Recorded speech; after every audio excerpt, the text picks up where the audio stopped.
Good evening, ladies and gentlemen. Welcome to day two of an update in lymphoma, which includes best of 16th ICML, International Conference on Malignant Lymphoma, Lugano. We are extremely grateful to Professor Dr. M.B. Agrawal for bringing the best of the best for all of us. Thank you, sir. It can't get bigger than this. Yesterday was a full house with 8 countries participating in this, almost continuing till 9:30.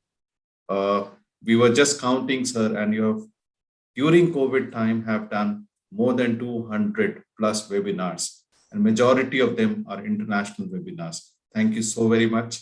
A very, very warm welcome to our chief guest, all the expert discussants, and our international guests. Over to you, sir. Thank you, Dr. Manoj. I'll just share my screen.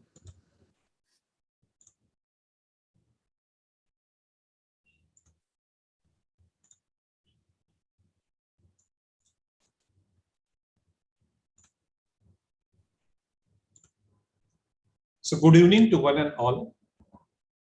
We are having an update in lymphoma, including best of 16th ICML, that's International Conference on Malignant Lymphoma, held in Lugano just a couple of months ago.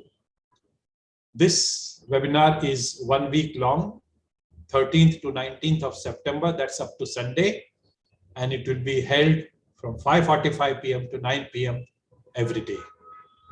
This webinar is brought to you by Mumbai Hematology Group, supported by INTAS, managed by Mice Ideas. I thank Dr. Manoj Kumar and his team from INTAS, Rajesh Kalpesh and their team from Mice Ideas, Executive Committee of Mumbai Hematology Group, our international guest speakers to whom I am indebted because of their gracious presence and acceptance to educate India, SAARC countries, Asia, and number of other people from all around the world who are our attendees. Our chief guest, Dr. Vikram Matthews from CMC Vellore, our discussants who are eminent hematologists and medical oncologists themselves, and all of you who spare your evenings and come for this educational session. Today is day 2, Tuesday, 14th of September, and we have galaxy of discussants today. Heading them is Dr. Ritu Jain from Jaslok Hospital, Mumbai, Dr. Mukul Agarwal from AIIMS, New Delhi, Dr. Hasmukh Bala from Mahavir Hospital, Surat, Dr. Abhishek Dudatra from Sterling Hospital, Ahmedabad, Dr. Anup P. from Apollo Hospitals, Bangalore, Dr. Priyanka Srivastava from Pramukh Swami Medical College, Karamsad, Anand, Dr. Prashant Bhatt from KMC Hospital, Mangalore, Dr. Kajal Shah from Apollo Hospital, Ahmedabad, Dr. Deepa Trivedi from Vedant Institute of Medical Sciences, Ahmedabad, Dr. Nishad Dhakate from HCG NCHRI Cancer Center, Nagpur. Now it's time to introduce our chief guest. And once again, I'm extremely grateful to Professor Vikram Matthews for sparing his valuable time to bless us by agreeing to inaugurate this day 2 of webinar and give us some words of wisdom. He doesn't require any introduction to this country, Asia, and probably the whole world. For anything to do with hematology, you know Vikram. His contribution to the field of hematology in this country has been immense. To complete the formality, he is Associate Director, Professor of Clinical Hematology at Department of Hematology, Christian Medical College, Vellore. He did his MD Medicine in 1996, followed by DM in Clinical Hematology 2001, all from CMC Vellore. He was postdoctoral fellow at the Stem Cell Biology Section, Department of Internal Medicine, Washington University, St. Louis, US 2003. After which he did bone marrow transplant fellow in the BMT unit, Washington University, St. Louis, US 2004. He was welcome DBT India Alliance Senior Fellow in 2012 and 2018. His areas of research include myeloid malignancies and allogeneic stem cell transplantation. So over to Professor Vikram Matthews to inaugurate day 2 of this webinar and give us some words of wisdom. Thank you. Good evening, everybody. And thank you so much, sir, for that very generous introduction. It's a privilege and a pleasure to be here. And I'm always inspired by Dr. M.B. Agarwal and his energy. And to put together a program like this on progress in lymphomas, the 16th International Conference on Malignant Lymphoma, with an impressive galaxy of speakers, is actually such a useful exercise for many people in India who could not attend this program, both students and many faculty. We're truly grateful to you, sir, for bringing this together. The first day was all on diagnosis, and today we head into slightly more difficult terrain, CNS lymphoma, prevention and treatment of CNS involvement in systemic DLBCL. These are all areas where there are a fair amount of strong opinions, and often the data can be quite confusing as to what is the expected standard of care. And especially prevention and treatment of CNS lymphoma, you could have as many variations in practices as much as there are institutions that actually deal with these conditions. It is quite heterogeneous even within one institution, and it's difficult often to get consensus on who deserves what. So we hope that through this conference, we will, and through the sessions and the sets of talks, we will have a lot more clarity where there is. And we also look forward to listening to the experts, giving us their take and their impressions on what is the recent developments in these fields, advancements. And of course, for us, Dr. M.B. Agarwal and the discussants will put all this in perspective, especially in the context of our country and what is feasible and actually possible. As always, very grateful to all the speakers, Dr. Lakshmi Nayak on primary CNS lymphoma, Dr. Andreas will be talking on prevention and treatment of CNS lymphoma, and adult T-cell leukemia lymphoma, Dr. Lucy B. Cook. Again, I sincerely request all students to actually, I always encourage students, and of course, all faculty to attend these talks, at least not all of them as much as you can within the time that you have, because they are so useful. To get an expert to actually review it is such a luxury and a privilege which we take for granted with Dr. M.B. Agarwal's webinars. So thank you once again, sir, and I'll hand the program back to you. Thank you all, and looking forward to a great set of talks. Thank you, Professor Vikram, for those kind words and inaugurating this webinar with very inspiring speech.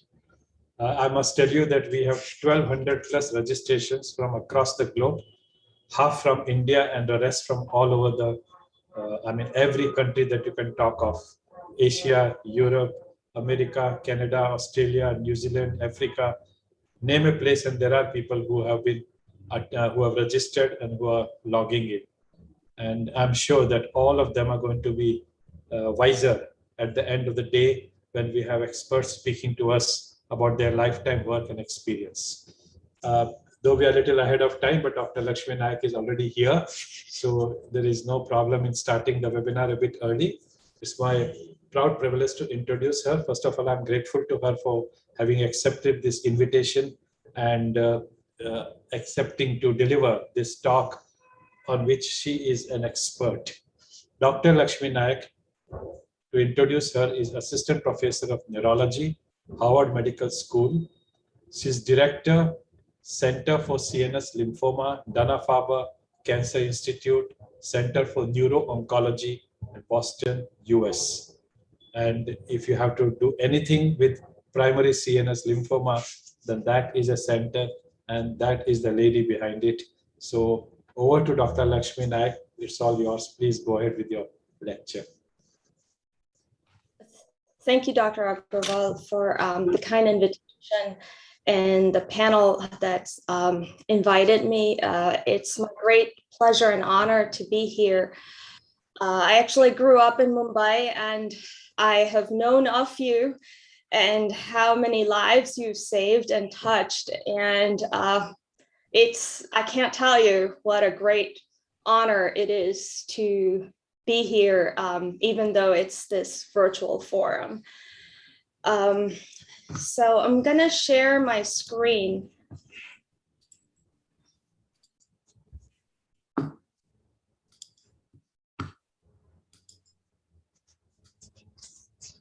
Can you see my slides? Yes. All right, great. So as Dr. Agrawal said, and Dr. Matthews did as well, this is a very controversial topic, and there are as many standard of care guidelines as the number of expert institutions that treat this very rare disease. And one would think that it's a rare disease, so we should all agree and it should be quite straightforward, but honestly, it isn't. And I've had the privilege to lead this Center for CNS Lymphoma at the Dana-Farber for the last 4 years.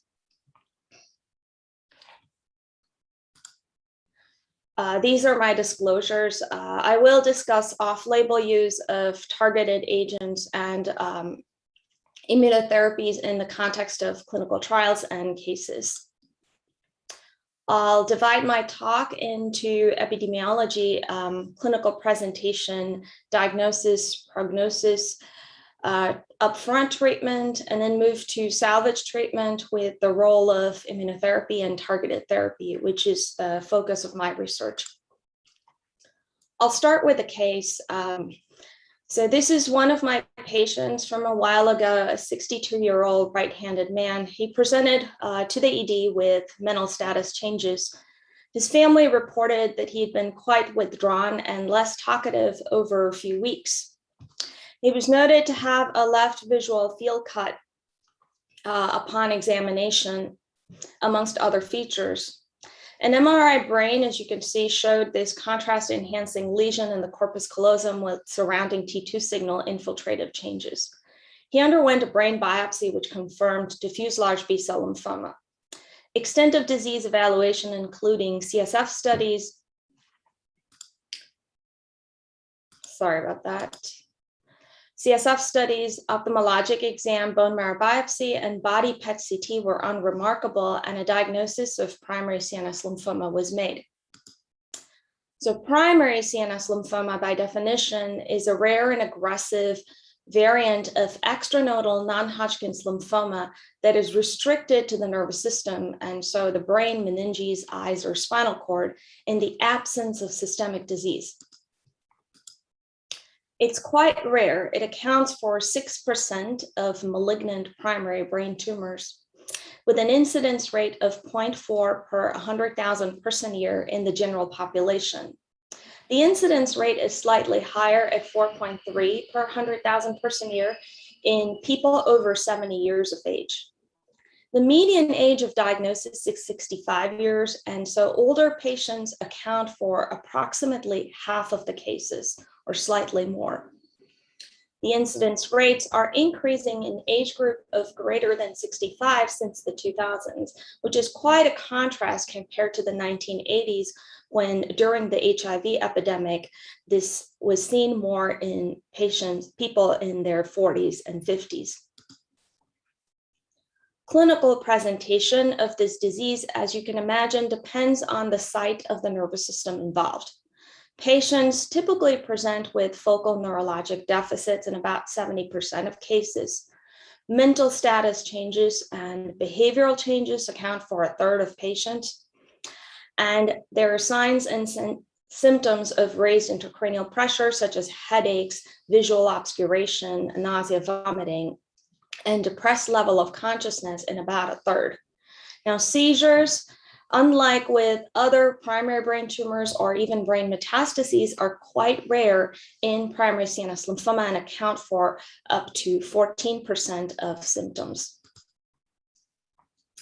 Concurrent eye, or involvement of the vitreous and retina, is seen in about 20 to 30% of patients. It's important to note that 50% of patients with eye involvement do not have symptoms, and so it's important to get an eye exam in all patients.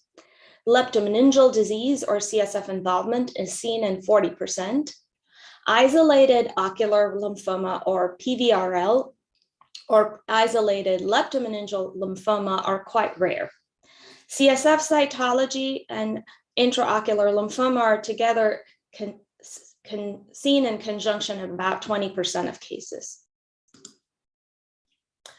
On neuroimaging, This presents as a contrast-enhancing, homogeneously enhancing lesion, most typically in the deep brain, as seen in this MRI. It is also associated with significant T2 flare changes, which accounts for not only edema, but also infiltrative and invasive disease. So it's important to note that even though this may present as a single lesion, it is a whole brain and a whole CNS disease.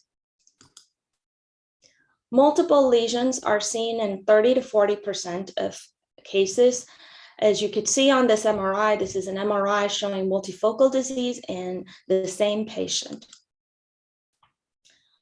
Making the diagnosis is preferred by brain biopsy. Surgical resection, unlike with other brain tumors, is typically not performed unless there's signs and symptoms of pressure or mass effect that require surgical resection. It's important to note that other diagnostic procedures such as CSF analyses or vitreous analyses, although may lead to the diagnosis, can delay the diagnosis as they have low yield. And it's quite known now that early diagnosis and early institution of treatment with high-dose methotrexate-based chemotherapy leads not only to neurologic recovery, but also has been shown in clinical trials to improve overall survival and outcomes. It's important to defer corticosteroids until histologic confirmation, as corticosteroids can be lympholytic and can destroy the architecture of the lymphoma upon brain biopsy and thus delay the diagnosis and treatment. The International Primary CNS Lymphoma Collaborative Group, or IPCG, recommends a baseline evaluation at the time of diagnosis. And this includes clinical evaluation, including evaluation of prognostic factors, laboratory evaluation, and then importantly, extent of disease evaluation to determine the extent of disease in the nervous system, which is by neuroimaging of the neuroaxis with an MRI preferably, CSF studies, a slit lamp examination for evaluation of the eyes, and then a body PET CT to rule out systemic disease. If a PET cannot be performed, testicular ultrasound, particularly in older men, is recommended to rule out testicular lymphoma, which is highly associated with CNS relapse. And I'm sure Dr. Ferreri will talk more about this in the next talk. A bone marrow biopsy is okay to skip, especially if the patient is not on a clinical trial and if it's not suspicious enough. The IPCG has response criteria for evaluation of treatment response. And this, unlike with other brain tumors, includes not only imaging on MRI and evaluation of contrast-enhancing disease, but also pays attention particularly to corticosteroid dosing, eye examination, and CSF cytology. And these factors are used together in conjunction to determine a response, which is divided into complete response, partial response, and of course, progressive disease and stable disease. Age and performance status are two prognostic factors that have been consistently found to be independently associated with diagnosis. And there are two prognostic scoring systems that are used. One of them that you see on the left-hand side is the MSKCC prognostic model, and this uses age and performance status.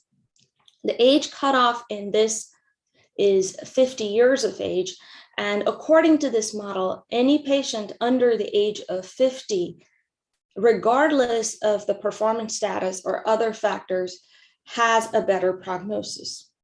The IELSG, or the International Extranodal Lymphoma Study Group, also developed a prognostic scoring with Dr. Ferreri and others. And here they found age, performance status, and other factors such as serum LDH, CSF protein, and deep brain involvement as prognostic factors.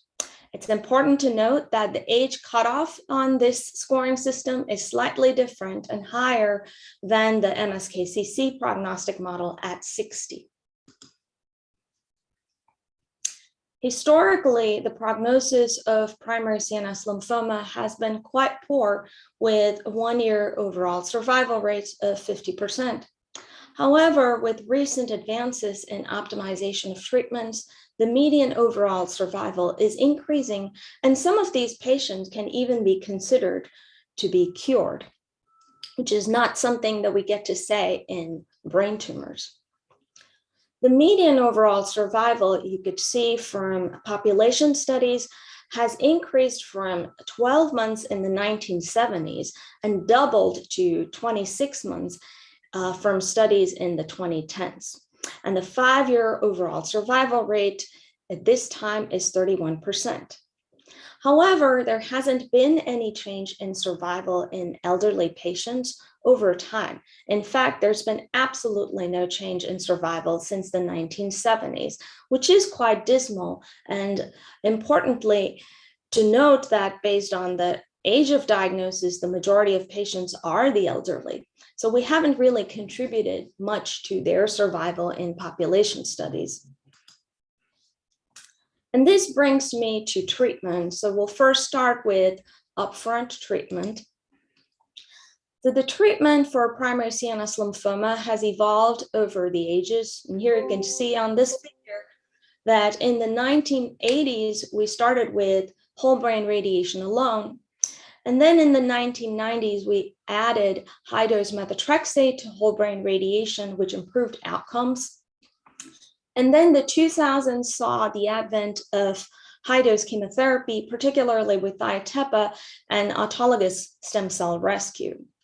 And now in 2021, we are in the age of targeted therapy and immunotherapy to explore their role in this disease. So first, starting with upfront therapy for newly diagnosed primary CNS lymphoma. It is now well established that newly diagnosed primary CNS lymphoma has 2 phases for treatment. One is induction and the other is consolidation. The goal of induction therapy is to achieve a complete response.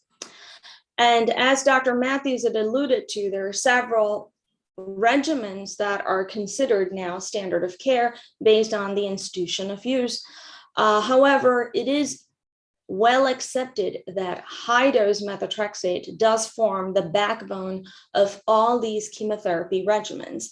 And I've listed here some of the regimens. One that we commonly use in my institution is the MTRA, or methotrexate, temozolomide, rituximab, followed by Ara-C. And then there's the MSKCC regimen, which is RMPVA, rituximab, methotrexate, procarbazine, vincristine, and Ara-C.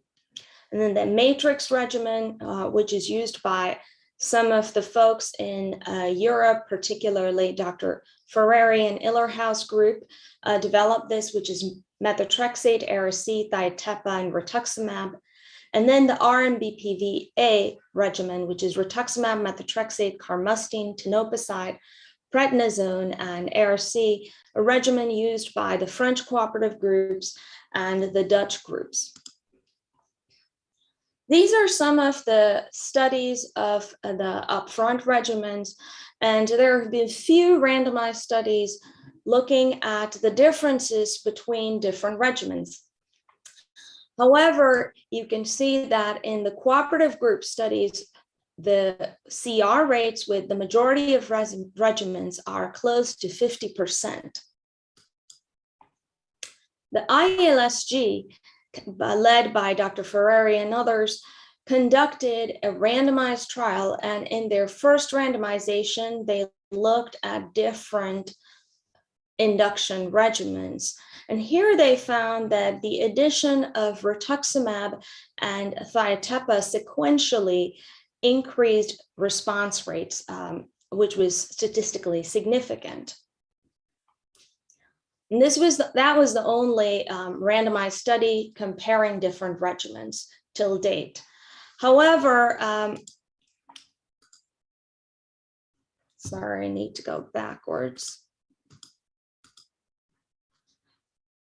Although in this phase 2 study, they showed that the addition of rituximab does improve response rates to methotrexate and cytarabine-based induction regimen, a phase 3 trial that was published in 2019, led by the Dutch and the Australia, New Zealand cooperative groups, demonstrated that the addition of rituximab to the MBVP regimen does not improve progression-free survival or overall survival. They did note improved survival and outcomes in younger patients. What about consolidation? Well, the goal of consolidation is to prevent disease recurrence, and various regimens have been used, including whole brain radiation, high-dose chemotherapy and transplant, and chemotherapy alone. But before we talk a bit more about that, I'll segue into a case. This is an MRI at the time of diagnosis of a 70-year-old right-handed man who presented with confusion, depressed level of consciousness, and an MRI brain showing this posterior corpus callosal mass. The biopsy confirmed a diffuse large B-cell lymphoma, extent of disease workup was negative, and he was treated for primary CNS lymphoma with a high-dose methotrexate-based chemotherapy regimen, followed by whole brain radiation to 36 gray. He had a complete response and he recovered completely neurologically on treatment. However, over the next 3 years, he developed gradual memory decline and gait imbalance. And this was his MRI on the right-hand side. And here you could see there's significant cerebral atrophy, periventricular leukoencephalopathy, and hydrocephalus increase in the size of his ventricles, quite remarkably different from the original MRI 3 years ago. And this is the likely cause of his decline and not disease progression as initially thought. It is now well known that the combination of chemotherapy and radiation both induce neurotoxicity. Treatment-related neurotoxicity manifests in the form of impaired attention, executive function, verbal memory, psychomotor speed. It is worse with combination therapy compared to high-dose methotrexate alone, which is also implicated in neurotoxicity over time, particularly delayed. As expected, it is worse in older patients greater than 60 years of age, and this has been shown in the context of trials and comprehensive neurocognitive testing. The incidence also increased with prolonged survival, so this is a huge problem in our long-term survivors. It's important to note that it is progressive, irreversible, and fatal. So can we omit whole brain radiation? So the German primary CNS lymphoma study group conducted this first completed phase 3 randomized trial where patients were treated with induction therapy with high-dose methotrexate and then randomized to receiving whole brain radiation or nothing. And in this study, there was no difference in median overall survival, although as expected, the median progression-free survival was superior on the radiation arm. So is reduced dose radiation safer and as effective in terms of responses and outcomes? Well, the NRG led by Antonio Moro conducted a randomized phase 2 trial, and here they treated patients with their induction regimen of RMPVA and then randomized patients to low dose whole brain radiation at 23.4 gray versus none. And these results were presented by Dr. Moro at ASCO last year. And here, as expected, the median progression-free survival was superior on the low-dose radiation arm. The overall survival data, though, is maturing, and so is the comprehensive neuropsych testing, which is ongoing. Encouraging results have been seen with particularly Thiotepa-based autologous transplant. And now on basis of multiple single-arm prospective studies, as well as reviews comparing beam for conditioning versus Thiotepa-based conditioning regimens like TBC or BT, Thiotepa-based regimens are found to be superior in primary CNS lymphoma, likely because of the brain-penetrating role of Thiotepa. And here in various initial single-arm studies, you could see that the 5-year progression-free survival rates and 5-year overall survival rates are close to 70 to 80%. So the ILSG in their former study also had a second randomization.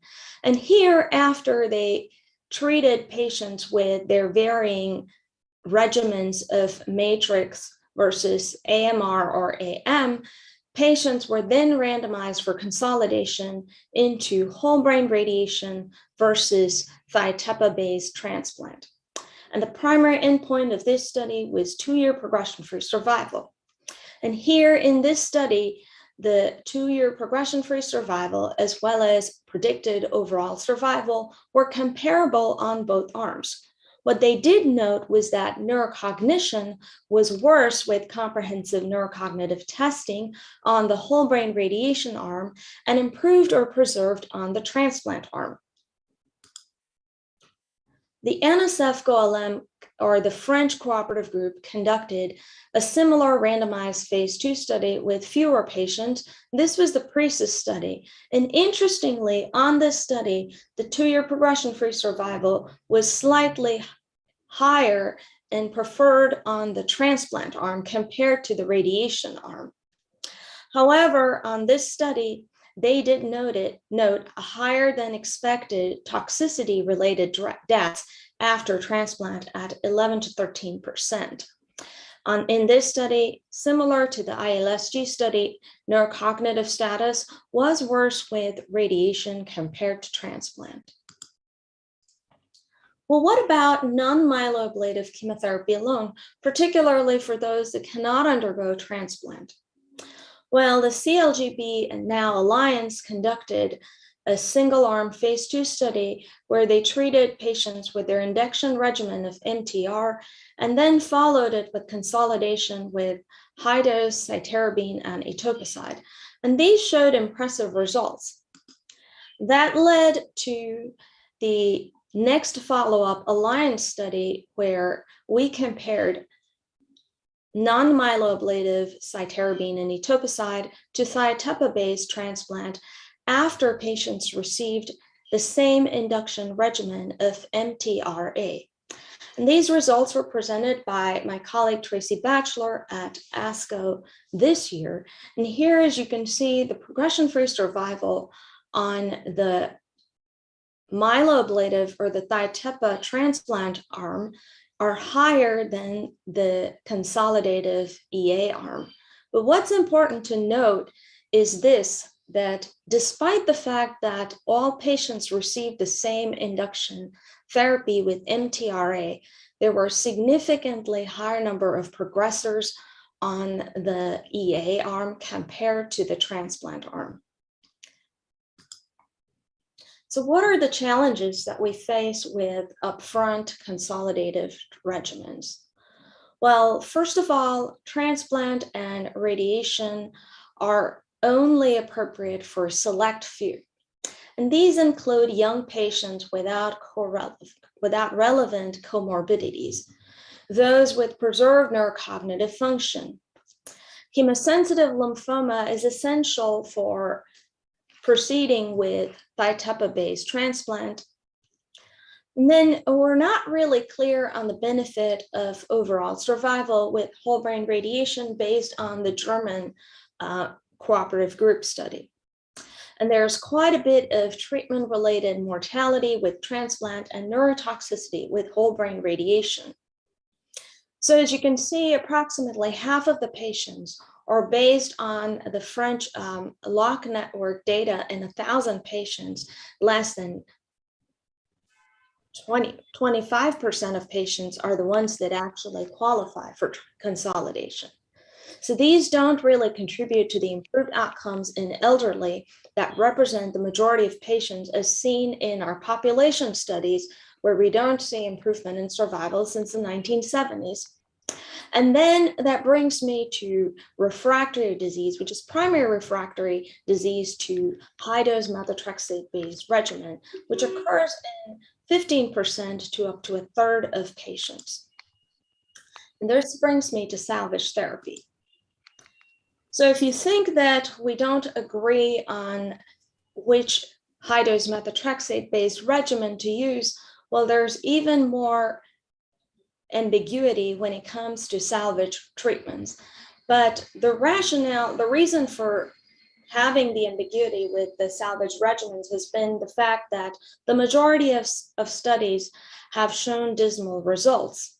And here on this table, you could see with chemotherapy regimens such as topotecan, temozolomide, rituximab, pemetrexed, combination of rituximab, temozolomide, all of these, they may have reasonable response rates. The progression-free survival rates are less than 6 months and quite dismal, with the exception of a thiatepa-based transplant. But now that we use it in the appropriate few in the upfront regimen, this is not really an option in the salvage setting.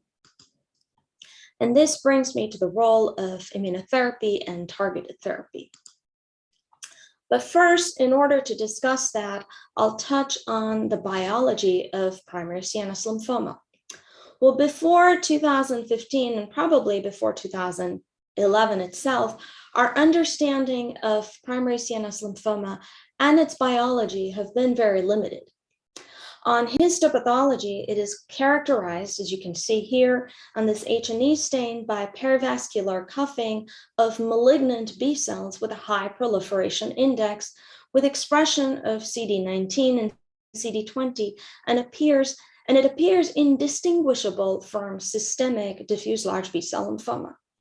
By gene expression profiling, it appears to fit into the non-GCB or the ABC subtype of DLBCL, which are thought to be more aggressive in terms of their overall outcomes.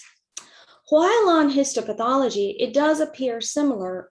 Recent comprehensive genomic analysis have demonstrated that primary CNS lymphoma have mutations, alterations, chromosomal rearrangements that are quite different from diffuse large B-cell lymphoma. And you can see here in the slide that the amplifications and deletions are quite different in primary CNS lymphoma compared to diffuse large B-cell lymphoma. Now, insights into the biology of primary CNS lymphoma and its recognition as a distinct disease with unique targets has led to development of clinical trials targeting the key mechanisms that are involved in pathogenesis.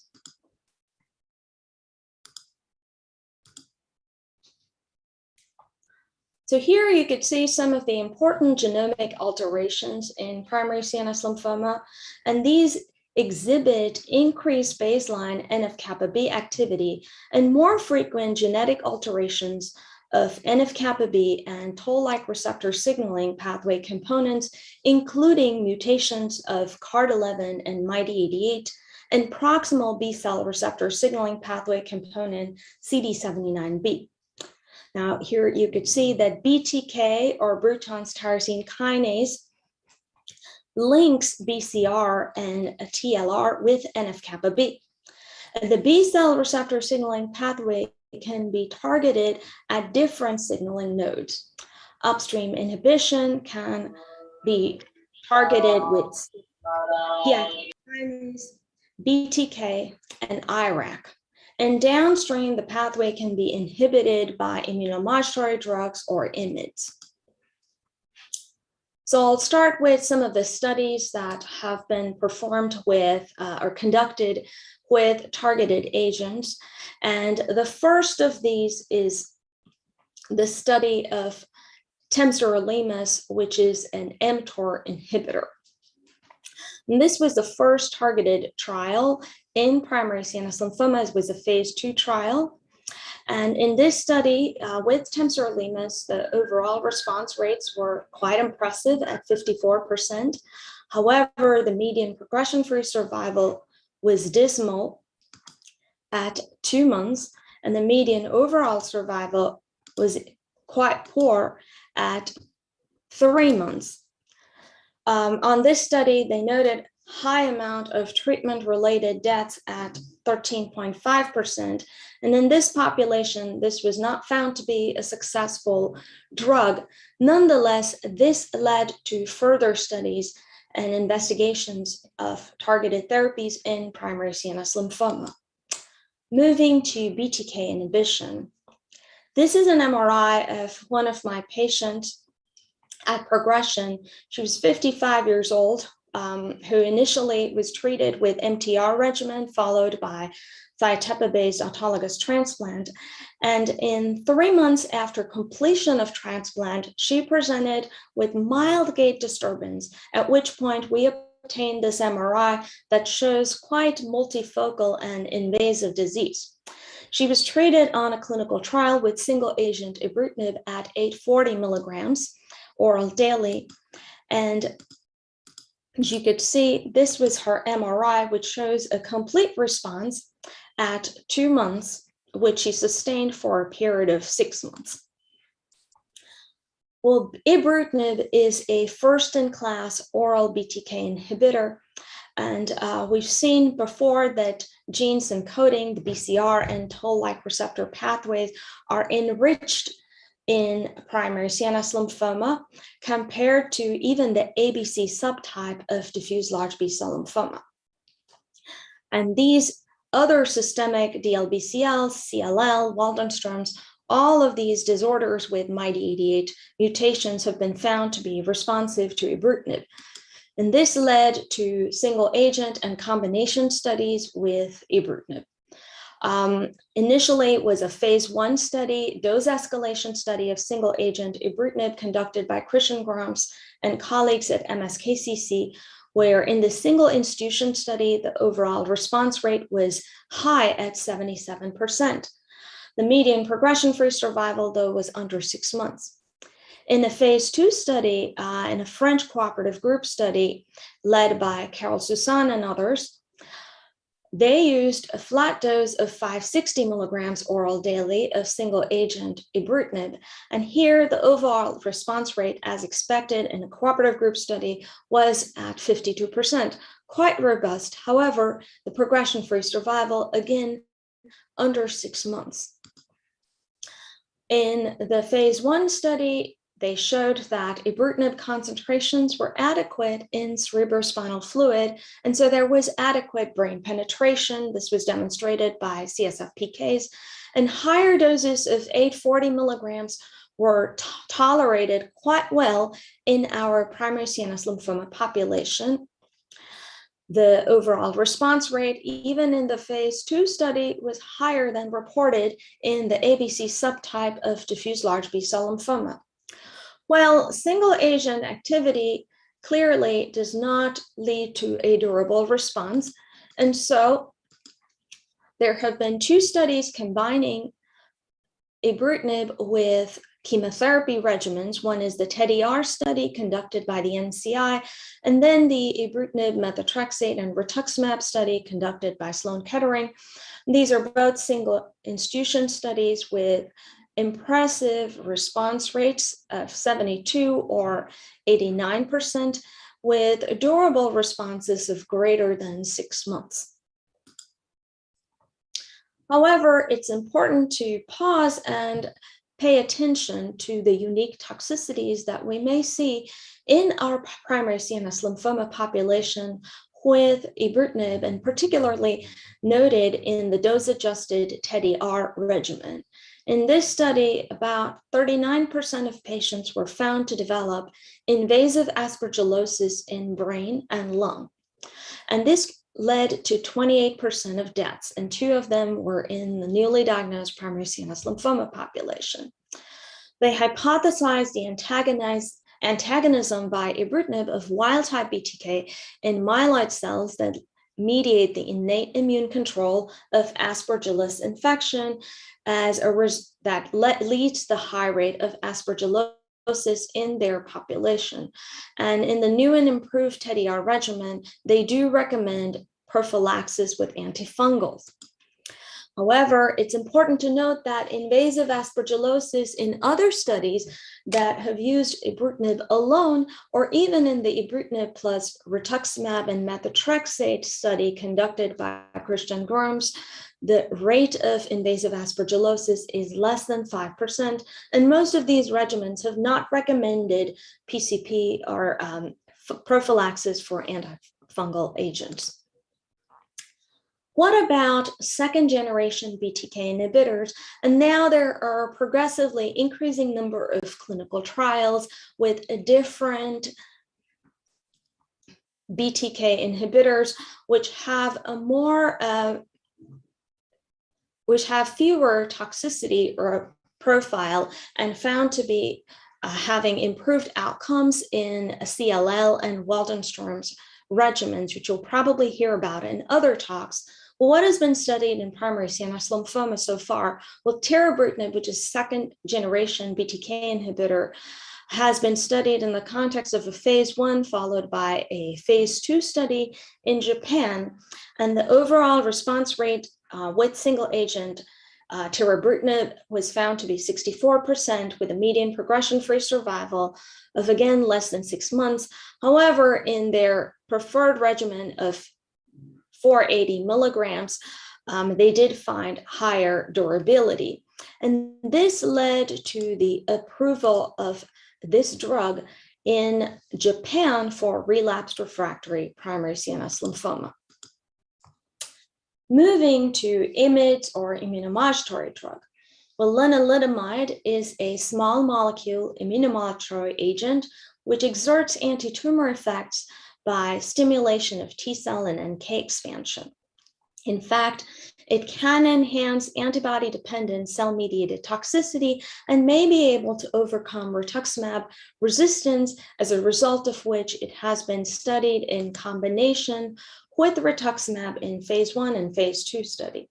In this phase 1 study, where lenalidomide was investigated as a single agent in escalating doses or in combination with intraventricular or intravenous rituximab. And here the overall response rate was found to be 64% with a median progression-free survival of 6 months. In this study, James Rubenstein showed that the CSF plasma concentration was quite high as dose levels of 15 and 20 milligrams. And responses were noted in brain, CSF, and eye, not dissimilar to the ibrutinib studies. Well, the French cooperative group conducted a phase 2 study, the Reverie study of rituximab and lenalidomide. And here, the response rates and progression-free survival were similar compared to the phase 1 study. There is another phase 1 study with third generation IMiD, which is pomalidomide in relapsed refractory primary CNS lymphoma. And this has been studied in combination with dexamethasone. One point to note that the MTD that has been achieved with this study, as well as with the ibrutinib phase 1 dose escalation studies, are higher than what are recommended for their counterpart lymphoma, or in this case, a myeloma diseases. And so it's quite notable that primary CNS lymphoma and secondary CNS lymphoma patients do tolerate higher doses than what are seen with systemic lymphoma patients, as well as systemic myeloma patients.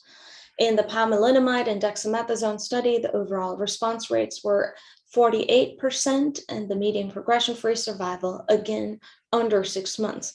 Now, I want to mention here that they did note pseudoprogression in one patient where a tumor initially appeared to grow and then regressed, and quite impressive considering this is an immunomodulatory agent, which makes us think about its mechanism of action, and for us to be patient with some of these responses. What about checkpoint inhibition? Well, we initially showed impressive results in a small case series with nivolumab, either used as single agent or in combination with radiation, based on our data of increased expression of PD-L1 and PD-L2 expression, as well as 9p24.1 copy number alterations in primary CNS lymphoma, as well as primary testicular lymphoma. And we just completed our phase 2 study of nivolumab, which is an international study, and the data will soon be reported. However, the French cooperative group conducted a similar phase 2 study of pembrolizumab, and the results were reported by Keong Chun at ASH last year, and the overall response rates were modest at 26%. So this talk wouldn't be complete if I didn't mention CD19-directed CAR T cells, which have revolutionized the treatment of recurrent and refractory systemic diffuse large B-cell lymphoma. Before, I'll illustrate with a case. And this is one of my patients, 66-year-old man, multiply recurrent diffuse large B-cell lymphoma with CNS relapse, treated with multiple chemotherapy regimens, as well as Thiotepa-based transplant, and had a systemic and CNS recurrence.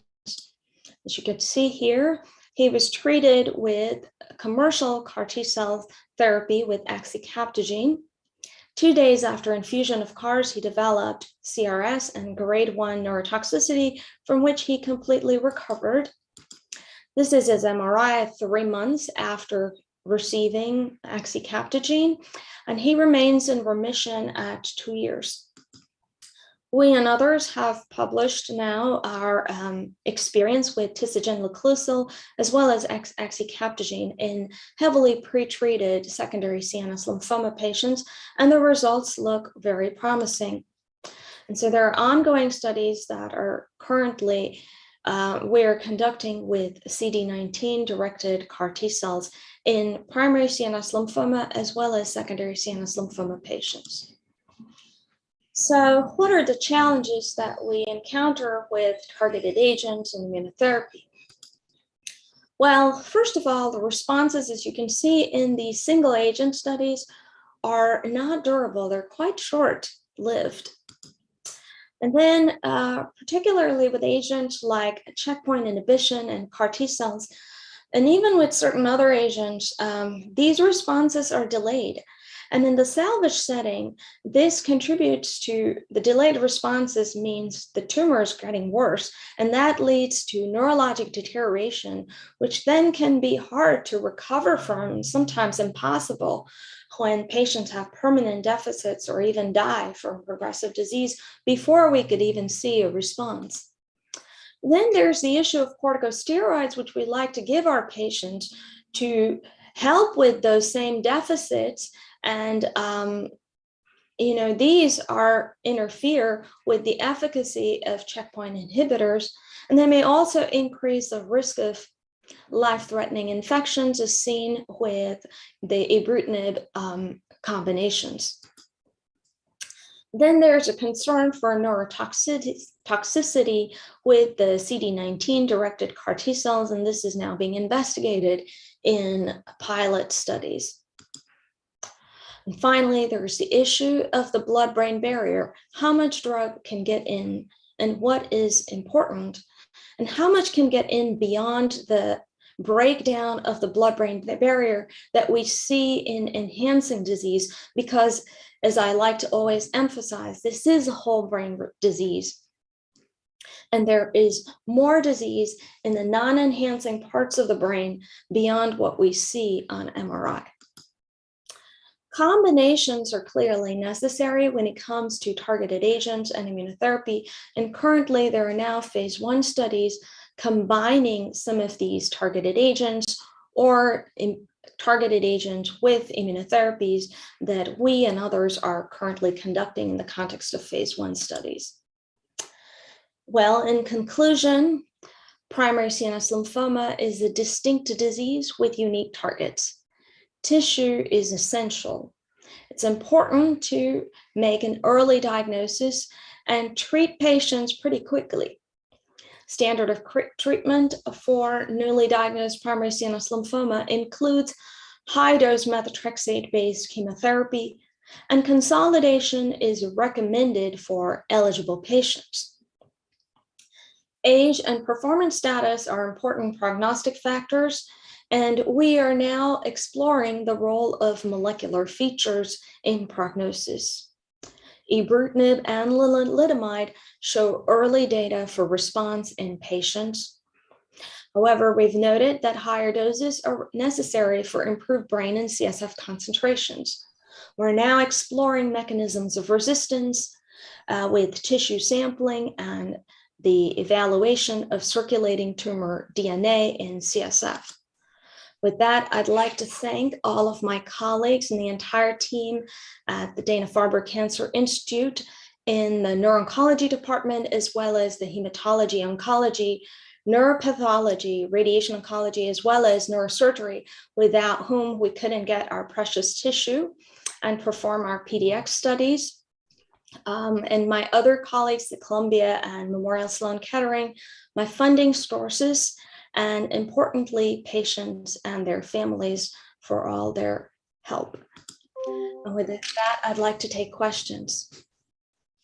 Thank you so much, Dr. Lakshmi Naik, for that elegant, comprehensive, updated talk. We really learned a lot. We will have questions from the Indian colleagues here. And till I see any raise hand sign, yeah, here it is, Dr. Anup.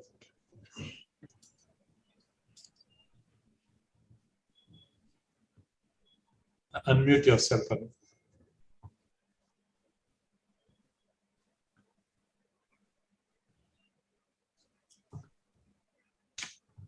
Yeah. Sure, go ahead. I see some questions too, if you want to start, but. Anup will just ask you the question. We'll go to the Yes. Thank you for the very comprehensive coverage of primary CNS lymphoma. Really enjoyed it. My question is about non-B-cell primary CNS lymphoma. How rare is it?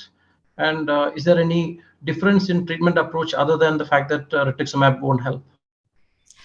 That's a very good question. So we do see these, they are extremely rare. I mean, as you know, primary CNS lymphoma itself is so rare that it's sort of hard to quantify, but the non-diffuse large B-cell lymphoma account for less than 10% of the cases. Approximately 5% are T-cell lymphomas, and then the other 5% are CLL or follicular lymphomas, marginal zone lymphomas, mantle cell lymphomas. We are actually doing some additional research on T-cell lymphomas, particularly from a molecular standpoint. At this time point, though, the way we treat standard of care patients is with high-dose methotrexate-based regimen for the T-cell lymphomas. We will exclude the rituximab, as you alluded to. The T-cell lymphomas are found to be quite aggressive, and so we will encourage these patients to undergo an autologous transplant with Zytepa. However, the recurrence risk is quite high even in younger patients. We are doing a comprehensive genomic testing on some of these patients. And so in the recurrent setting, we are utilizing targeted agents, such as in the T-cell lymphomas, as expected, ALK inhibitors, which are brain penetrant based on the metastatic non-small cell lung cancer studies, et cetera. But it's quite challenging to conduct clinical trials, as you can imagine. With regard to the lower grade lymphomas, we are trying to treat them on basis of the regimens that you might use for the lower grade. So for example, if it's a marginal zone lymphoma or CLL that is most manifest in the nervous system and quite quiet and didn't meet criteria for disease treatment in the body, we would treat as you would for CLL, because some of these now have shown activity, for example, ibrutinib. With marginal zone lymphoma, though, my preference is to treat first with brentuximab and not brentuximab, bendamustine and rituximab in combination as first line, as you would for systemic therapy, and then move to BTK inhibitors as a second line therapy. Thank you. Dr. Mukul? Thank you, Dr. Nayak, for an exhaustive and comprehensive talk. My question is with respect to role of CSF flow cytometry. Can it supplement biopsy if the biopsy site is totally inaccessible or delayed for any reasons? So what we're trying to recommend is to, if possible, if you have good and willing neurosurgeons in your institution, we would recommend for them to go for a biopsy at the same time initially. We, in fact, have started asking our surgeons to get CSF in the OR itself at the time of biopsy, so we can not only, one of our rationales for it is for CSF banking, but also it helps with, as you alluded to, if the biopsy was non-diagnostic, then you have already the CSF cooking, so to speak, with the flow cytometry. You can get, in fact, results within a few hours pretty quickly. Thank you. Dr. Kajal? Good evening, madam. There is a very comprehensive lecture. I want to ask, do you recommend intrathecal chemotherapy, particularly rituximab, for a primary CNS lymphoma patient? So I didn't talk about it because there was so much to talk about, but I'm glad that you brought up the point of intrathecal chemotherapy. Well, several studies have shown that as far as at least high-dose methotrexate is concerned, if you're able to deliver a dose of 3 grams or higher, you are going to get enough brain penetration. As far as rituximab is concerned, its role is quite controversial even in primary CNS lymphoma. For years, we have thought, based on retrospective studies as well as single-arm studies, that rituximab has been of benefit in primary CNS lymphoma as in systemic DLBCL.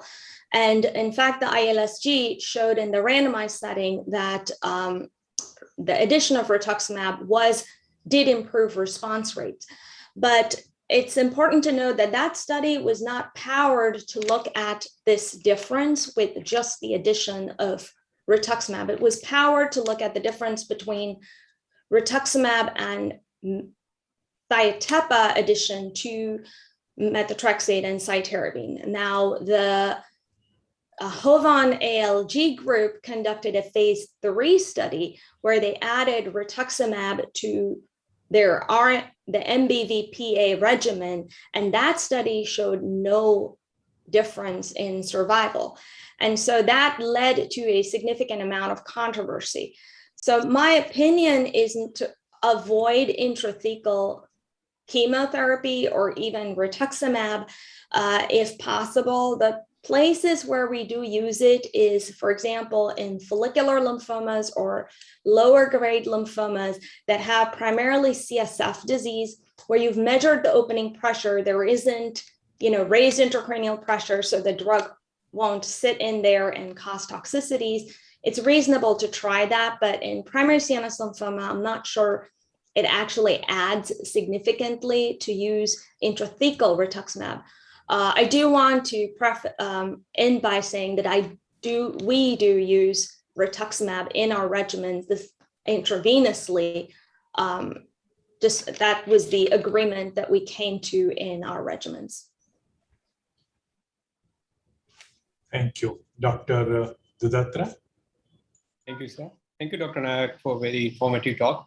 So I would like to know your opinion on oral maintenance therapy, particularly for patients who cannot tolerate intensive consultations. So the role of maintenance therapy is now being investigated, and I'm guessing you're referring to upfront therapy, right? Not in the relapse refractory setting. So I personally don't treat anyone with maintenance therapy because the jury is still out. We also have a lot of clinical trials now in the relapse refractory setting with some of these targeted agents. And so it's sort of just, if you're using, for example, something like ibrutinib or lenalidomide, well, then it sort of excludes these patients to go on clinical trials. And we really don't know what is the value when you achieve a complete response. Now, if you have a PR and these patients can't get radiation or, additional thiatepa-based transplant, then there's a value in getting to ACR. So at least, you could follow those along, because you could see even in the German study, the ones that progressed did worse compared to the ones that responded, so to speak. So I think there is that correlation. But if you look at the mechanism of action of ibrutinib, it targets specifically BTK. So if you're in CR and there's no malignant cells, I'm not sure what we're doing. IMiD and immunotherapy or checkpoint inhibition. We have a clinical trial of maintenance nivolumab, but I use it again, like I said, only in clinical trials. And there's an ongoing study by Dr. Ferrari, who will speak next, of maintenance lenalidomide. And Dr. I think Rubenstein has also looked in a single arm study of maintenance lenalidomide. But Dr. Ferrari's study will probably show us if maintenance is helpful. And then one point to note is that, if you extrapolate data from the systemic DLBCL regimens, as you could see, even now, the maintenance lenalidomide or addition of lenalidomide did not prevent relapses in the CNS, and it did not contribute to outcomes in systemic DLBCL at all in terms of recurrence risk. So I'm not sure maintenance yet is based on the data is of any benefit if you get to a CR, that is. Thank you. Thank you. Dr. Nishad. Good evening, ma'am. Primary leptomeningeal lymphoma, how do you treat it differently than the primary CNS lymphoma? No, we treat primary leptomeningeal lymphoma in the same way, same regimens. Its prognosis is slightly worse, but we do treat them the same way, MTRA followed by thiatepa transplant if they're eligible for it. Certainly no role of whole brain radiation in this case for consolidation, because otherwise you're kind of radiating the whole neuraxis, which is hard in these older patients. As far as primary vitreoretinal lymphoma is concerned, I'll just touch on that. We treat with a similar regimen. We do treat with systemic chemotherapy. And then our ocular colleagues follow patients along to see if intraocular injections are necessary. And if they don't respond, then we'll give them ocular radiation. Thank you. Take some question from the audience. There's a question related to the dose of radiation you would use as consolidation in 3 situations. One is if you have achieved partial control, one is complete remission, and the effect of age of the patient on the radiation dose.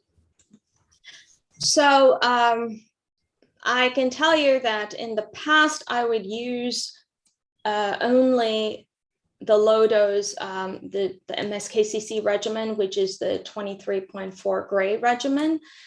And what we would do is if there was a significant amount of residual disease, then we would give a focal boost to that area. But other than that, for whole brain, we would use 23.4 gray. Over time, based on our own personal experience and with the neurocognitive data, I do not offer radiation for consolidation at all. So my former patients, about a decade ago, we've treated with that, but now we've really reserved radiation for salvage. However, I am actually very heavily involved with the Indian Society for Neuro-Oncology, and we have discussed, the role of radiation, and in the Indian setting, it appears that it can be quite challenging to have patients go through the autologous transplant from a center standpoint, depending on where patients are. And so, of course, if the patient's in Bombay and can afford it, it's reasonable and easy enough to get a transplant, but this is not the case for everybody. And so I would then support the use of the 23.4 gray regimen with the focal boost to the residual area. Mukul, you have a question? Dr. Naik, you said in one of the slides that in intention to treat analysis, around 25% of the patients are able to undergo consolidation. These numbers will be slightly lower in the real world and very low definitely in the Indian settings. So Right. what kind of therapy would you suggest for such patients, especially if we are treating them here? Will temozolomide will do, or we have generic ibrutinib available with us, will that do or not? So I just want to clarify that the French cooperative group study, actually, they have a database, and in their study was of 1,000 patients. It was actually their experience of the general population. And in there, they found that 25% of patients had received consolidation. The majority of them were actually whole brain radiation, and 6% were transplant. And I think even in our center, the transplant rate is 10 to 15%. So it's not that high. There are not too many people that are transplant candidates, even when we try to push the bar. And I'm not sure if the low dose transplant that is being studied right now will be as effective. And the jury is out, right? We're taking the best population that have the best prognosis and then treating them with transplant and probably potentially curing them. But what about the others? In your setting, as I said before, I think other than low dose radiation, it's generally a bit harder to do any form of consolidation. And as I mentioned before, I am not sure what the role of maintenance therapy is yet, based on my experience. So if you have someone who had achieved only a PR, which is 50% reduction, then yes, you need to add something, because then that disease is going to grow.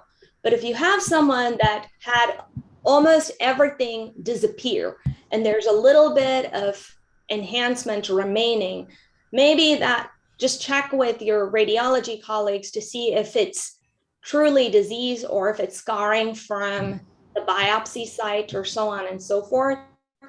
And a lot of times we found that generally ends up staying with time. Maybe I would give a couple of more doses of methotrexate or cytarabine. I think it's reasonable to continue with oral temozolomide until you get a CR. You could consider adding ibrutinib if there's reasonable bulky disease in that setting, but then I would stop it once you get a CR, because again, we don't know what it's doing beyond, and it's not a trivial drug. Dr. Anu? Yes, what is the youngest age at which you have encountered primary CNS lymphoma, and is there any role for allogeneic transplantation if the patient is lucky enough to have a fully matched sibling? I think the youngest that I saw was with our pediatric colleagues, and that was it was 6 years of age. It was a rather challenging case. And in the adult population, the youngest of my patients has been 24 at the age of diagnosis. So I think the pediatric biology might slightly be different as expected compared to the older adults. The Europeans have actually looked into allogeneic transplant for relapse and refractory disease.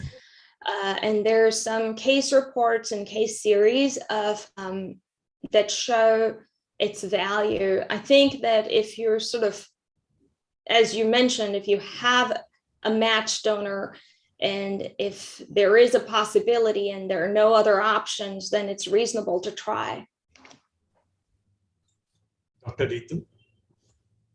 Thank you, sir. Dr. Lakshmi, it was a nice presentation. I had a Thank you. question on radiation, but I think that got answered. Second, I wanted to know typically how many doses of high-dose methotrexate alternating with high-dose RSC do you give? So I don't alternate the high-dose methotrexate and RSC. We give methotrexate every 2 weeks, but the earliest you can give is within 10 days or right after the patient clears. We use 3.5 or 8 grams. I personally use 3.5 grams per meter square because older patients seem to tolerate it better compared to the 8 grams, even if you're dose adjusting for the creatinine clearance. The reason we use methotrexate initially is because it works the fastest. You could see patients that are completely impaired, and within 24 to 72 hours after introduction of methotrexate, they wake up sometimes. And so it's a quite impressive response. RSC takes some time to work. Now, the Europeans clearly have data to support that combining it together seems to make sense, and they have responses are not different. But the truth is that no one has really looked at neurologic function in any of these studies. It's something that we're trying to explore in our clinical trials now. How quickly do patients respond objectively neurologically? How many doses do we give? We give a total of 8 doses of high-dose methotrexate or 4 cycles of MTR, and then 2 cycles of cytarabine after that. And if patients have a CR at that, we'll stop there. If there's some disease remaining, we'll give 1 more dose of cytarabine. Thank you. Dr. Priyanka.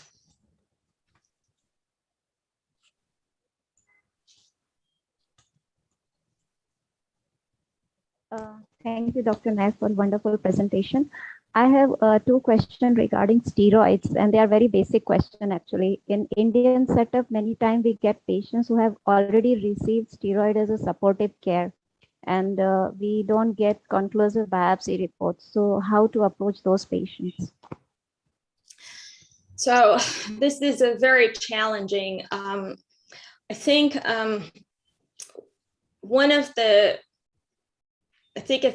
based on radiology, if the imaging is quite conclusive, suggestive of primary CNS lymphoma, then it's reasonable to treat that patient with high-dose methotrexate-based regimens. I do want to say that in these non-diagnostic patients, I have not treated them with transplant or consolidative therapy because of lack of diagnosis. Await further recurrence if that did occur. There are a lot of neuroinflammatory conditions, and particularly if your patient is, in their 50s or younger than that, that's possible that it could be something like sarcoid or, an autoimmune disease, which will also respond to steroids. It will also respond to high-dose methotrexate. And so it's quite challenging. In rare cases, I have seen patients that were treated with high-dose methotrexate, the tumor grew because of the initial response with steroids, and then we biopsied and it turned out to be a glioblastoma. So, imaging is helpful, but can only help so much. But you're right, when it's in a difficult setting where patients have already been treated with steroids, it can be hard. The one thing that I will tell you is, which is helpful recently in our setting, is we are subjecting all of these to genomic analysis. And so even though there's, lack of definitive histopathology, we can detect on, the genomics, which we send on CSF as well as on the tissue. Thank you, ma'am. My second question is regarding pharmacokinetics of steroids. So there have been some publication where they say that steroids can affect the blood-brain barrier transporter protein.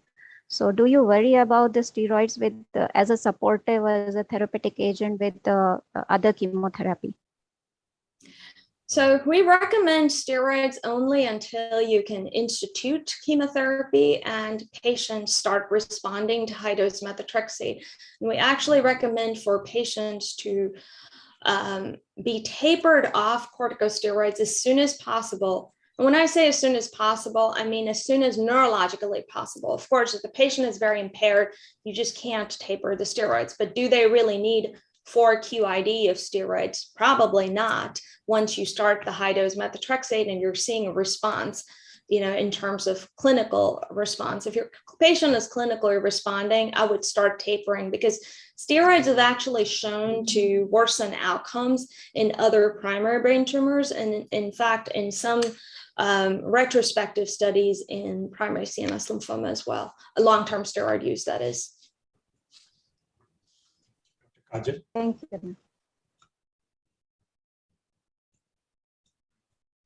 Do you have a question, Dr. Kajal?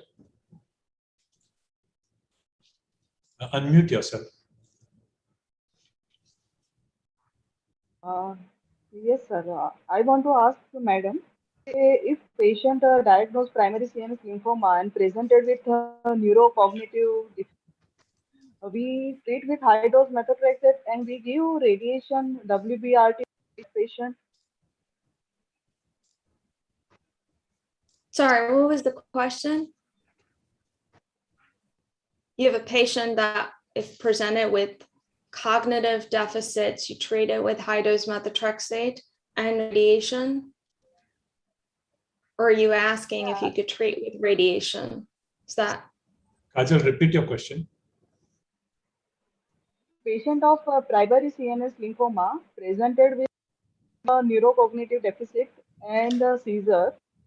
So we treat with the same regimen like high-dose methotrexate followed by WBRT, or we change our treatment protocol. So yeah, that's a good question. So most of these patients will have neurocognitive deficits at the time of diagnosis because it's an infiltrative disease. It's mostly in the deep brain. So you will have depressed level of consciousness, confusion, memory problems, language disturbance if it's on the left side or the dominant side of the brain. But if you see a response to chemotherapy and the patients have fully recovered at the end of your chemotherapy regimen, it's reasonable to give low dose whole brain radiation afterwards. Now, is there a risk of neurocognitive side effects? Definitely there is. In fact, Denise Correa, that did the majority of these studies at Sloan Kettering, showed that even with the low dose radiation in older patients over 60 years of age, there was neurocognitive deficits, but they were delayed after 4 years or so. So you're probably getting, disease-free. It's sort of like weighing, do you get disease-free survival or not? I mean, clearly in the NRG study, it improves progression-free survival. So you are getting disease-free survival. Does it improve overall survival? We don't know that yet.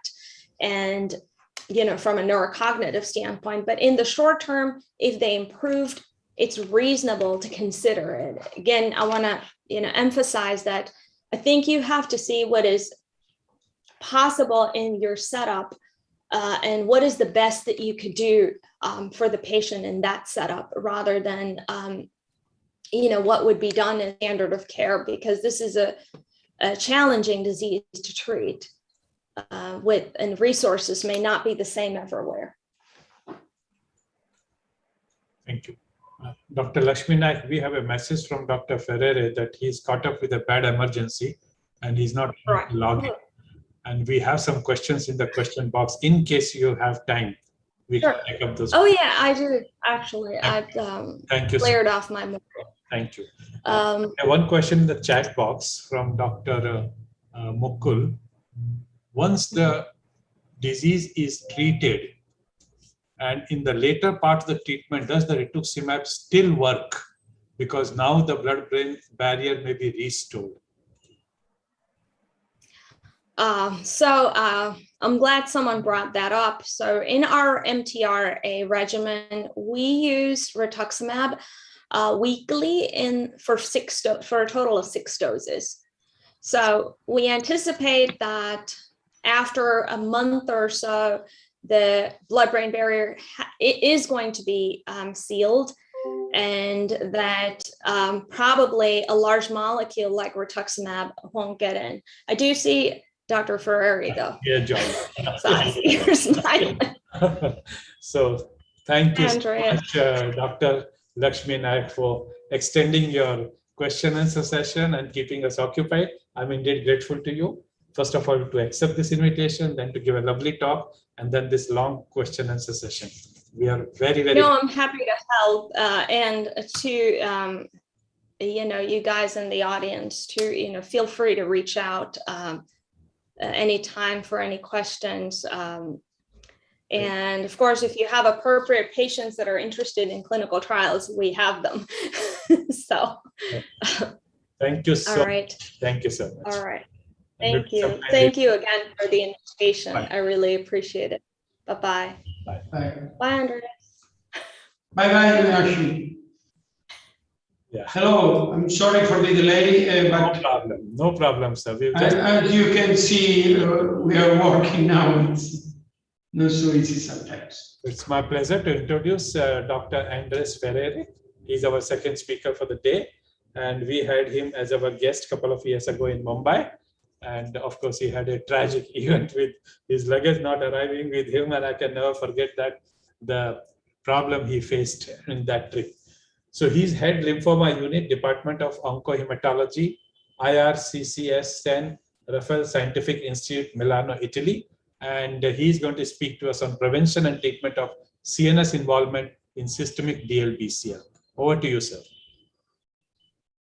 Thank you so much. Thank you, Mohan, for the kind invitation.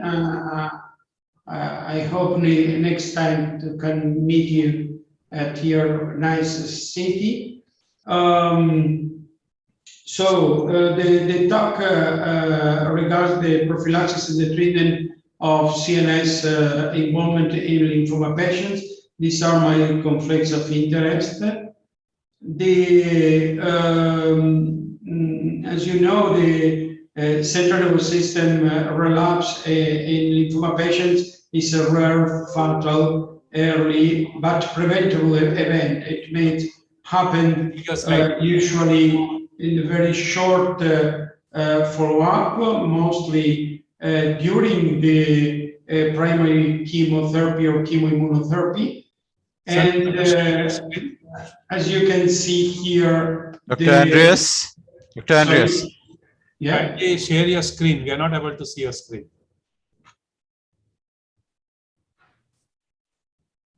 There is some problem, sorry. You need to share your slides. We are not able to see your slides. Kindly share your screen. You are not seeing my slides? No.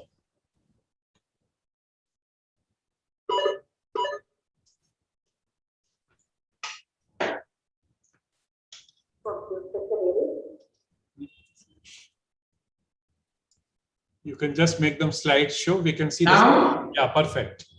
It's okay. Yes. Perfect. Okay. So, and as you can see, there is the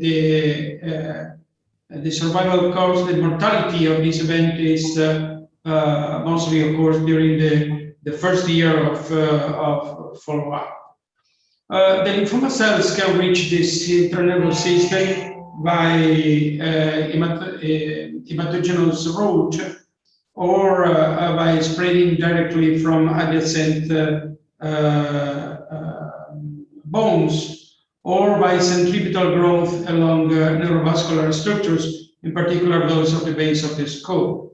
The CNS recurrence rate is varied among the different lymphomas, is very uncommon in indolent lymphomas. The range is wider for mantle cell lymphomas and is close to 5% in diffuse large B-cell lymphoma and peripheral T-cell lymphomas. When you consider all the patients with non-Hodgkin lymphomas, the 4-year CNS relapse risk is close to 17% and is at 1 year is 5% only for the diffuse large B-cell lymphomas. Usually this is an early event. 96% of CNS relapses occur in the first year of follow-up. This is not the rule for mantle cell lymphoma, where only 1/3 of the patient experienced the CNS relapse during the first year of follow-up. We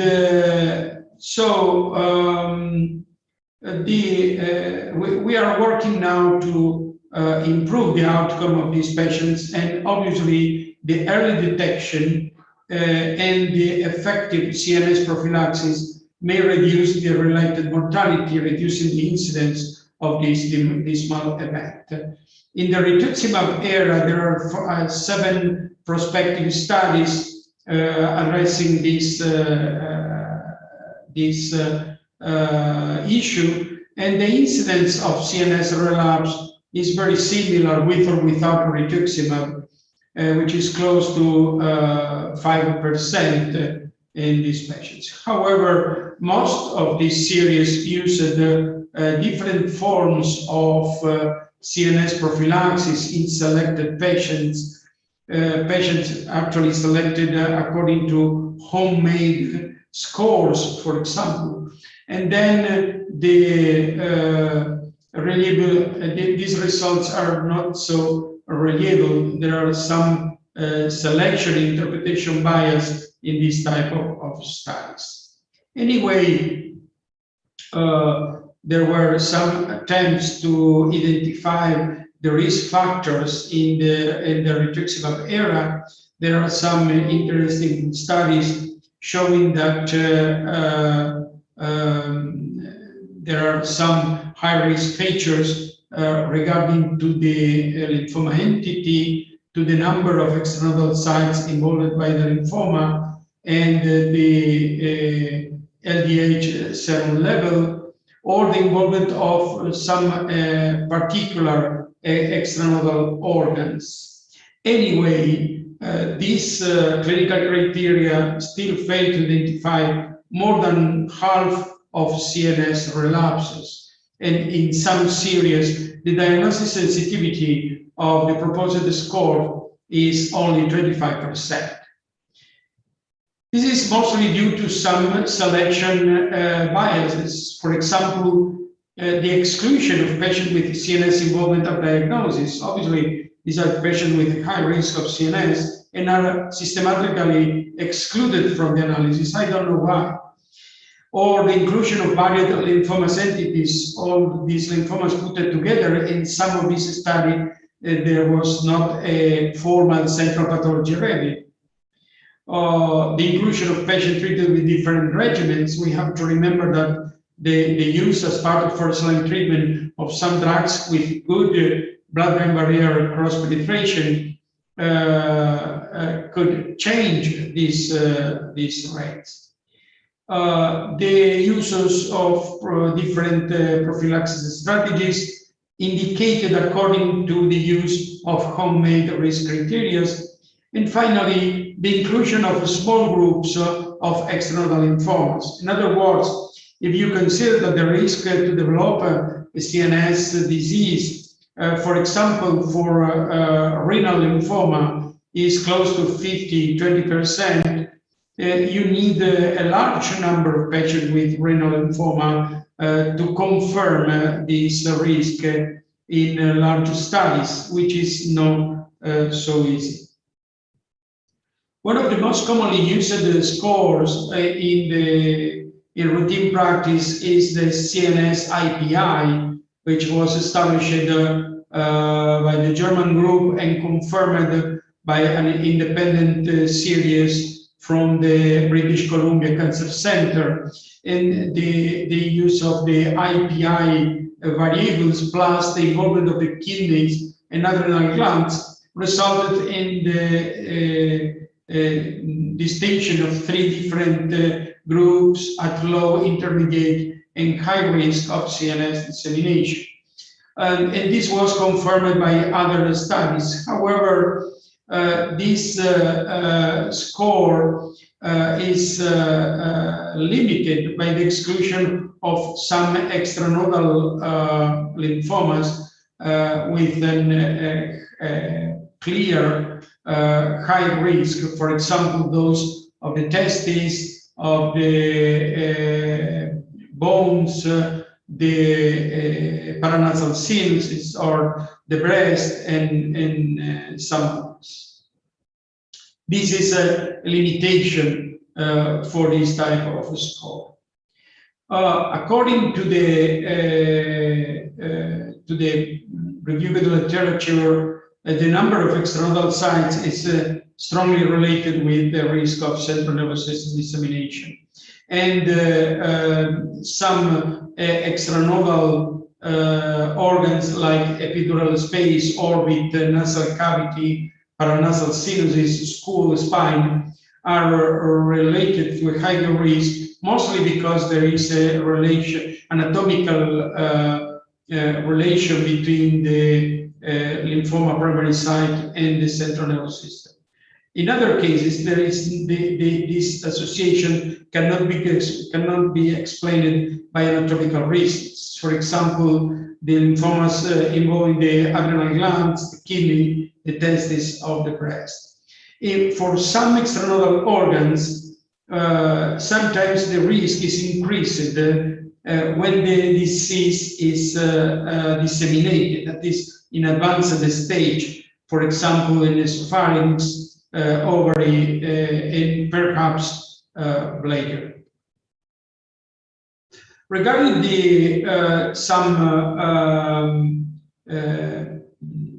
different entities of lymphomas, like double hit lymphoma, double expressor, or different phenotypes according to the cell of origin, there are disappointing results in the literature. There are some studies showing a significant association between, for example, the double expressor and the CNS risk, which was not confirmed by other studies. The same for the cell of origin, where sometimes is related to an increased risk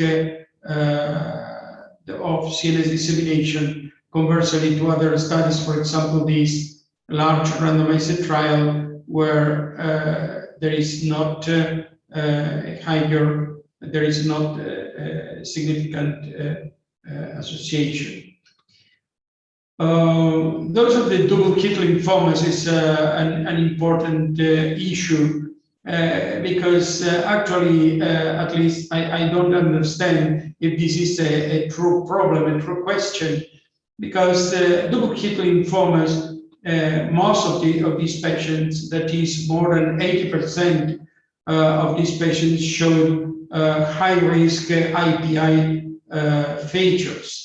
And obviously, with the disseminated disease, with high number of extranodal organs and high LDH serum levels in elderly patients, the result is that the IPI is high, and then the risk may be high due to the sum of prognostic factors and not necessarily due to the histology, that is to the double hit lymphoma.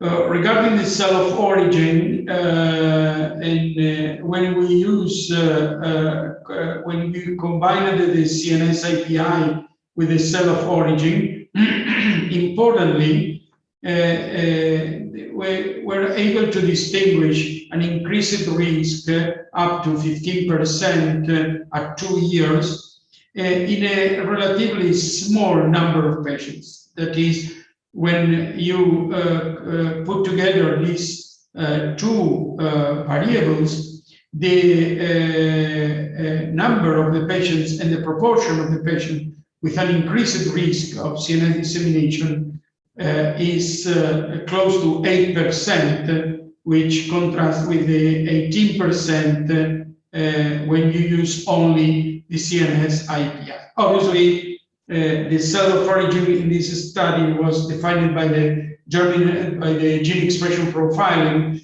and this methodology is not used routinely, and then this is a limitation for the use of these criteria in everyday practice. There are other histologies, other lymphomas entities arising in extranodal organs that are associated with high risk of central nervous system dissemination, like the intravascular large B-cell lymphoma, the plasmablastic lymphoma, the primary diffuse lymphoma, and the grade 3 lymphomatoid granulomatosis. The primary diffuse lymphoma is an interesting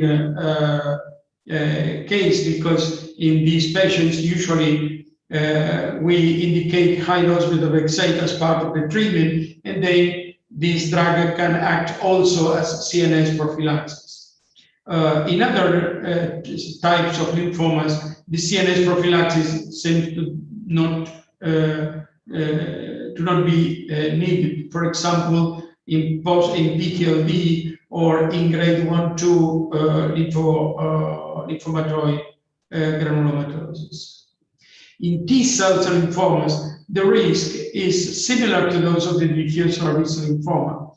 When you use the diffuse large B-cell lymphoma rules to define the high-risk patients, close to 6% of the patients need for a CNS prophylaxis.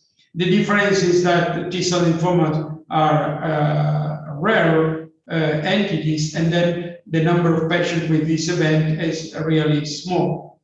Anyway, some type of T lymphomas, like aggressive adult T-cell leukemia lymphoma, or NK, or enteropathy-associated or monomorphic epitheliotropic intestinal cell lymphoma, should be managed with CNS prophylaxis as part of the treatment.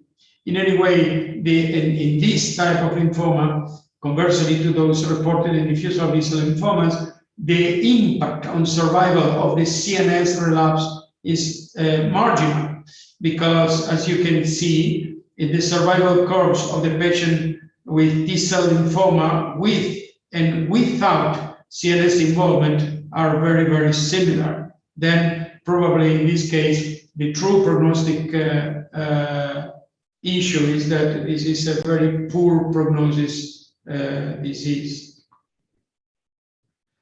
There are different strategies of prophylaxis. All of these prophylaxis are associated with a risk of toxicity, in particular leukoencephalopathy or septic complications or other systemic side effects, mostly when we use intravenous high-dose chemotherapy.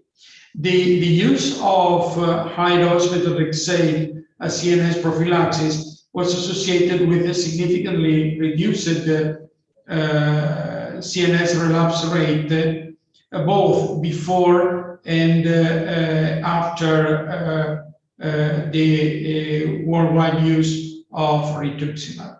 In the rituximab era, there are some studies focusing on this issue. In particular, in some of these studies, the prophylaxis was based only on intrathecal chemotherapy, and there was not a significant improvement with respect to high-risk patients treated without prophylaxis. In the second group of the studies, where the CNS prophylaxis was based on high-dose methotrexate with or without cytarabine and with or without intrathecal chemotherapy, there was a reduction in the CNS relapse rate, but in most of these studies, there was not a high-risk control group to compare the different relapse rates. As an exception, we performed some years ago a retrospective study comparing 40 patients with high risk managed with CNS prophylaxis, including methotrexate at 3 grams per square, with 67 patients with high risk of CNS, but managed without CNS prophylaxis. And the results were significantly different, with a CNS relapse rate of 0% and 12% respectively. In fact, in this strategy, in this study, we used this strategy in patients with some high-risk extranodal lymphomas, like those arising in testes, spine, skull, kidney, breast, and adrenal gland, and those with an EPI score of 2 or more, mostly based on the extranodal organs, stage, and LDH serum level. And importantly, the use of this CNS prophylaxis in high-risk patients was associated also with a significant reduction in disease-free survival and overall survival. And this was mostly explained by the fact that 1/3 of the relapses involved the central nervous system in these high-risk patients, and 1/3 of the death was due to CNS relapse. Then the prophylaxis of the central nervous system is important because it results in an improvement of the overall survival of this patient through the reduction of the CNS relapses. The literature is on the use of high-dose methotrexate as prophylaxis show some different results, but most of these studies include different types of lymphomas, and there are disappointing results. Anyway, most of this study, the majority of these studies suggest that the use of high-dose methotrexate reduced the CNS relapses. And interestingly, there are 2 prospective studies performed by the Nordic group. In the first one, reported in 2013, they used the high doses of methotrexate and high doses of cytarabine after R-CHOP with a CNS relapse rate of less than 5%. More recently, the same group of authors published a prospective trial adding the high-dose methotrexate in combination with R-CHOP 14 plus intrathecal chemotherapy during R-CHOP. And they observed a reduction to 2% of the CNS relapse rate. Then this introduced the discussion about the best timing for high-dose methotrexate. That is obviously there is a retrospective study performed in UK that compared these 2 different strategies. That is to intercalate the high-dose methotrexate between R-CHOP courses, or to deliver the methotrexate at the end of R-CHOP. On one side, the first one delivers an early CNS prophylaxis, but obviously it may be associated with higher toxicity that may compromise the R-CHOP delivery. The UK colleagues collected 334 patients with diffuse large B-cell lymphoma treated at 11 centers, and they observed that obviously the use of high-dose methotrexate between R-CHOP courses were associated with a higher rate of R-CHOP delay, mostly with delays longer than 7 days, which could compromise the cure rate with this treatment. Regarding the overall results, the use of both strategies showed a very similar relapse rate and very similar survival rate.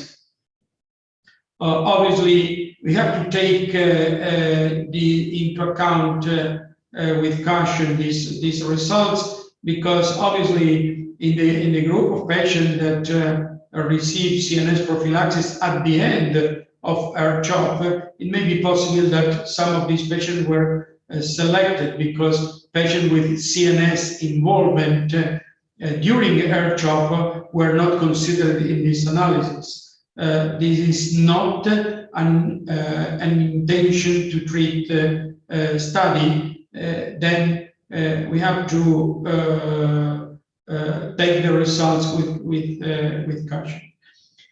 More recently, this group involved a larger team of international collaborators and put together more than 1,000 patients treated with these two strategies, and they will present their results at the next ASH meeting.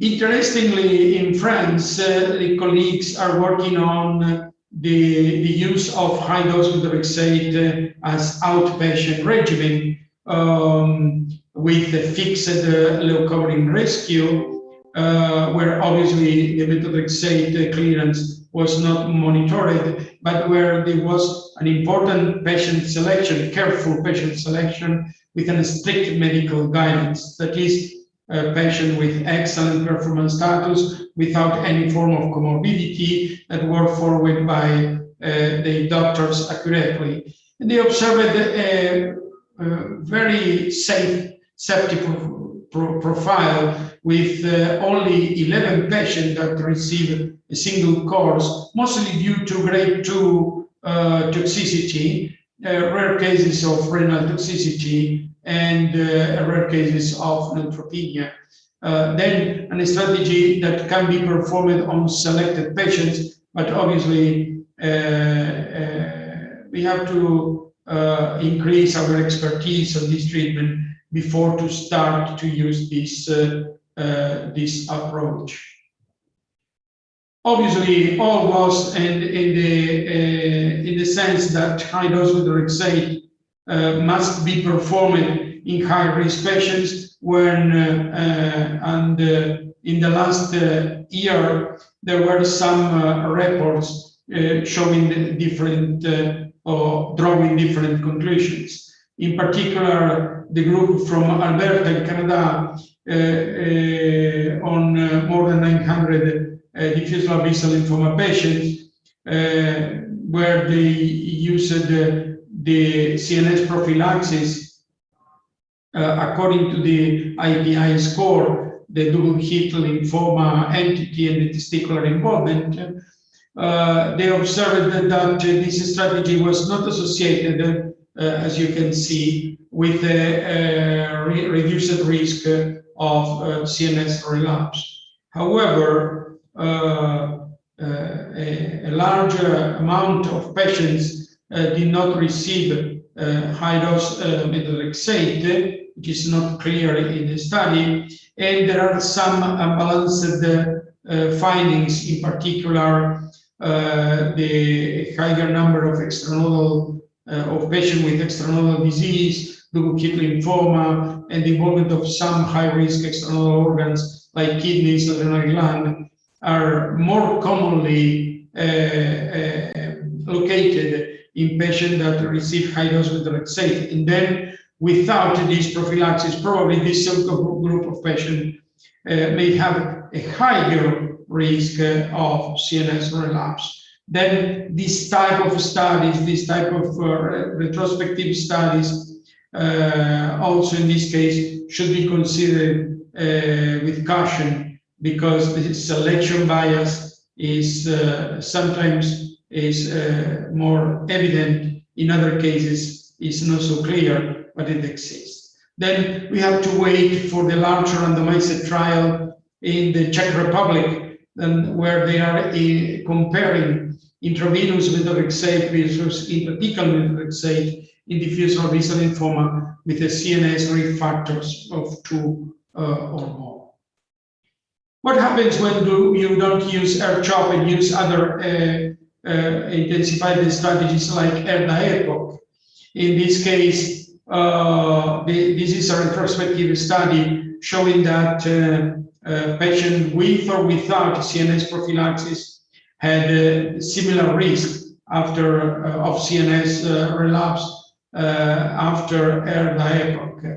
But you have to look at the selection bias. In particular, there was a difference in the use of CNS prophylaxis, which was at discretion of the treating physician. In particular, most of the patients, 90% of the patients who receive CNS prophylaxis receive intrathecal methotrexate alone. Like we discussed before, is not sufficient to treat to prevent this relapse. Then this type of study should be considered with caution. And it's interesting to investigate the role of the additional drugs to ERCHOP. As you know, there are several randomized trials comparing ERCHOP versus ERCHOP plus another drug, and even if there was not an improvement in overall survival in these studies, there are some studies suggesting that the addition of, for example, lenalidomide results in a reduction of the risk. But we have to consider the number of CNS relapses observed in this type of studies. For example, in this case, only one patient among 136 patients experienced the CNS relapse. Then it's very difficult to draw reliable conclusions in this type of studies. Moreover, regarding the randomized trials published focused on the use of lenalidomide or ibrutinib, we don't know which was the effect of these drugs on the CNS relapse rate. And to conclude, a few words to update the treatment of the secondary CNS lymphoma. That is, when the event occurs, in some cases due hematological or meningeal or direct infiltration route in these patients. The prognosis of patients with secondary CNS lymphomas is very poor, mostly in patients with leptomeningeal involvement other than parenchymal lesions. And the use of conventional dose chemotherapy in these patients plays a palliative role, in particular when we use drugs that are not able to cross the blood-brain barrier, and when the patients are not suitable candidates for autologous stem cell transplantation. The only patients in the literature that were cured with this event, the vast majority of these patients receive high-dose chemotherapy supported by autologous stem cell transplant. And regarding the role of allogeneic transplant, there are a good experience in pediatric patients, in particular with acute lymphoblastic leukemia. But when you transfer these results to the adults with lymphomas, we observed that there is a high treatment-related mortality that sometimes balances the good results, and then there is not a significant improvement in overall survival. There was three phase 2 trials, and in the literature, the first one from the German group included a combination of methotrexate, fosfamide, and then cytarabine tiotepa, and carmustine tiotepa conditional autologous transplant.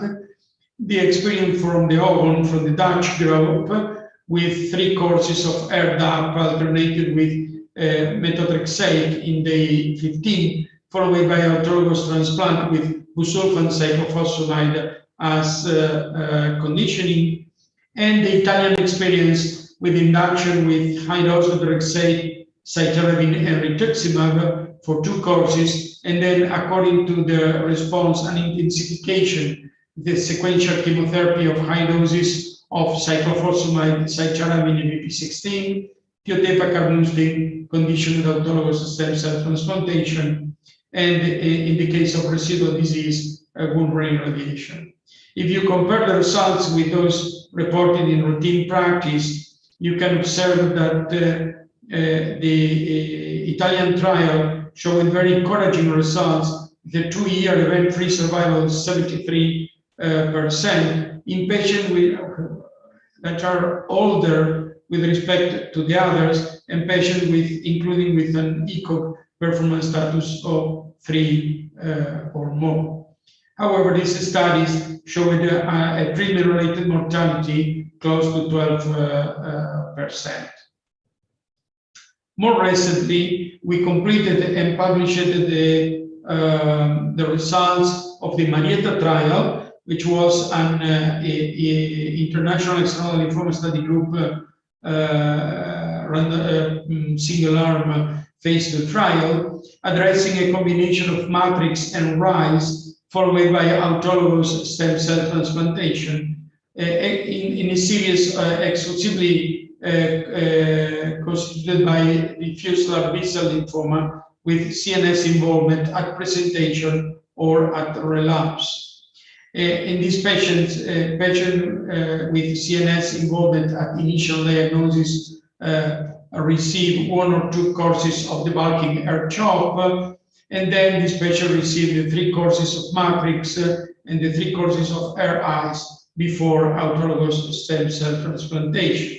This is mostly based on the good results reported in primary central nervous system lymphoma with the matrix combination, and the use of RISE as a standard combination to treat patients with relapsed or refractory diffuse large B-cell lymphoma, with some studies performed in France and Italy showing that this combination is active also in patients with relapsed primary CNS lymphomas.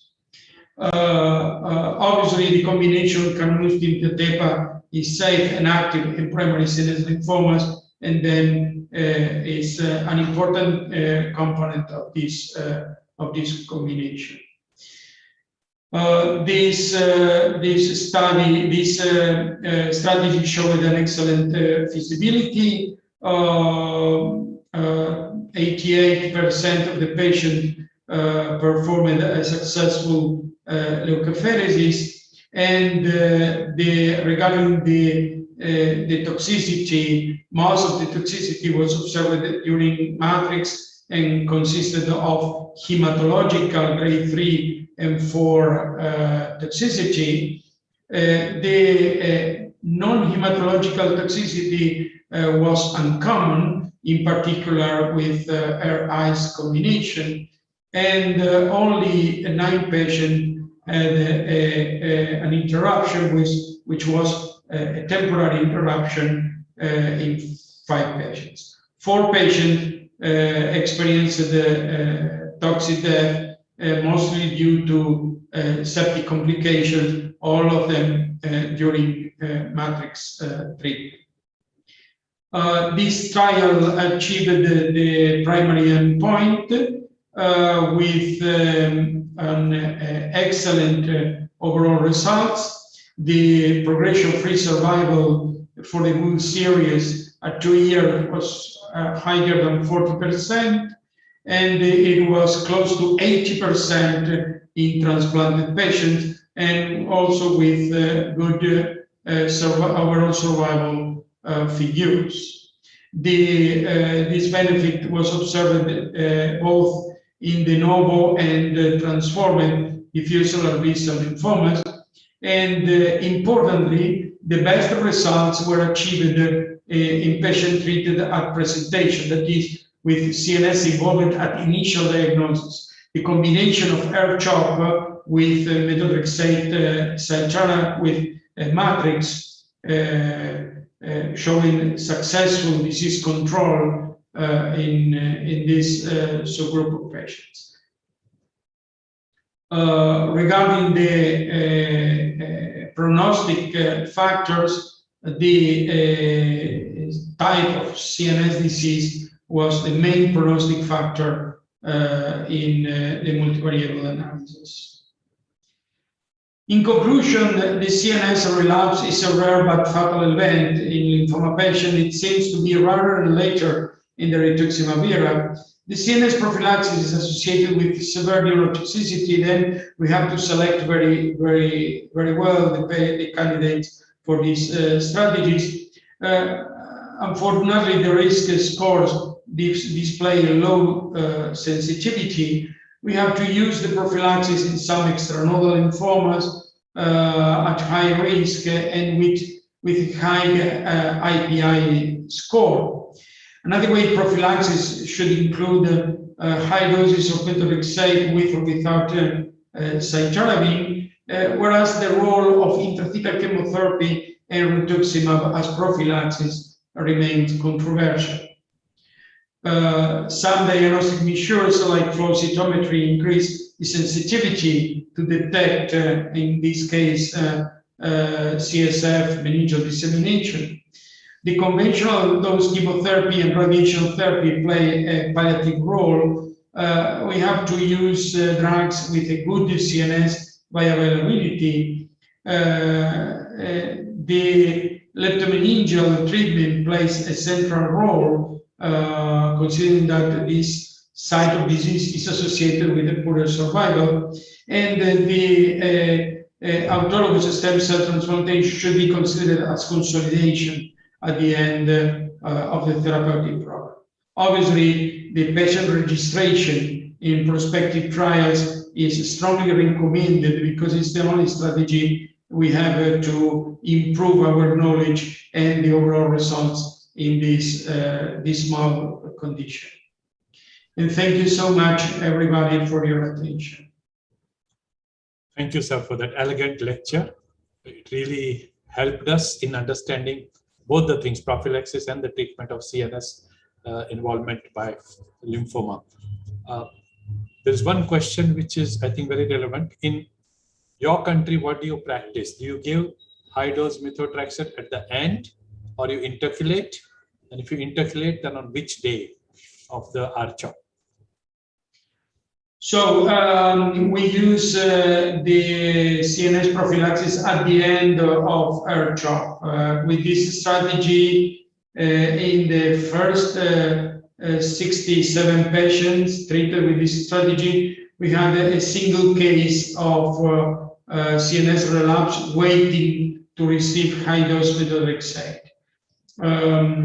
Obviously, this is related to the patient characteristics, but also to the availability of the beds, because in your hospital you have the possibility to use an inpatient strategy. In this case, to anticipate the methotrexate can be advisable, but obviously this may be selected. It should be selected patient without comorbidity, without an increased risk, in particular of renal toxicity. Thank you. Dr. Mukul, your question. Thank you, Dr. Ferrari, for a good talk. My question is with respect to timing of high-dose methotrexate only. If the patient has a secondary CNS involvement at diagnosis, what regime will you give first, R-CHOP or high-dose methotrexate? So I know that there are some strategies, some series around the world, and some retrospective studies that collected these experiences. I think that probably this series has more selected patients because it's unthinkable, according to all the other experiences in the literature, it's unthinkable to hypothesize that the methotrexate alone could control the CNS disease. If this should be the case, probably our overall results on this disorder should be better than those reported in prospective trials. Then we prefer to use a combination of methotrexate, cytarabine, at least to treat the CNS disease. Thank you, Dr. Mukul. And Dr. Kajal, your question. Unmute yourself, Dr. Kajal. Unmute. Very good informative lecture, sir. I want to ask about what is the best administrative schedule for high-dose methotrexate infusion? You give 3-hour infusion or 24-hour infusion? I'm sorry, I'm hearing very bad. Can you repeat? High-dose methotrexate injection, do you give over few hours, 3-4 hours? Or over okay. We use a short infusion, usually in 3 hours. We use the same schedule used in primary CNS lymphomas. That is a part of the drug in a bolus, an initial bolus, more or less 500 milligram meter square, and the rest of the drugs in the following 3 hours. Thank you. I don't see any other raise hand sign. I'll take one question from the audience. In case of nasopharyngeal lymphoma, is prophylaxis for CNS mandatory? In which? Nasopharyngeal. In nasopharyngeal, we use the CNS prophylaxis only in the case of the disseminated disease, because we performed a large study on more than 300 patients of the ELSG, and we observed the CNS relapses only when the patient had disseminated disease, stage 3 or 4. One more question is about the post-transplant lymphoproliferative disorders. Do these patients deserve CNS prophylaxis? Oh, this is an excellent question. It depends of this of the subtype.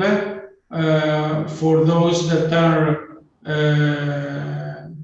monomorphic or pleomorphic or a diffuse large B-cell lymphoma, we use a prophylaxis with high dose methotrexate.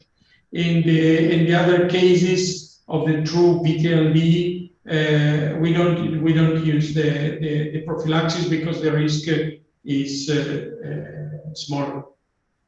Thank you. We have just 3 minutes.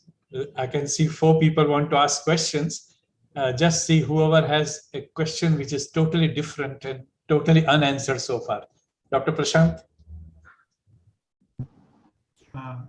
Good evening, sir. Just a quick question. In your practice now, is there a role for intrathecal methotrexate at all? Is there a subset of patient where you don't give high-dose methotrexate, but you would give intrathecal methotrexate? So we use as prophylaxis, you say? Yes, as prophylaxis. Okay, we use a single lumbar puncture with methotrexate, cytarabine, and steroids per course of R-CHOP. And we use 4 doses. Usually, we deliver the intrathecal chemo in the 3rd or 4th day of the R-CHOP, and we use at the 2nd, 3rd, 4th, and 5th course of R-CHOP. Obviously, I think it is important to say this. You have to balance when you indicate the CNS prophylaxis. You have to balance 2 important issues. The first one is that the risk of overtreatment, the risk of toxicity, in particular renal toxicity on one side. On the other side, you have to put the risk of CNS relapse. And the risk of CNS relapse is associated with a very high mortality. In my opinion, we have to be more generous with indication of CNS prophylaxis, because some of these patients will be over treatment, but in some other patients we will prevent a very, very poor prognosis event. Thank you. Thank you. Dr. Lucy, can I take 5 minutes out of your lecture and give you extra 5 minutes at the end? Of course. Thank you so much. Thank you. Dr. Anup. Yes, in some studies I have seen that both intrathecal and intravenous high-dose methotrexate have been used. So is there any advantage in combining these modalities in terms of CNS disease prevention? Of CNS, sorry?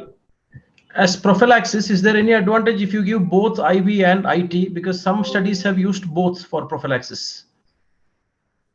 If you give both high-dose methotrexate systematically as well as intrathecal together, is there any advantage or disadvantage? I'm sorry. Yes, we use in the Marietta regimen, we use a dose of intrathecal chemotherapy, always with the triple combination, usually 2 days before high-dose methotrexate in each matrix regimen.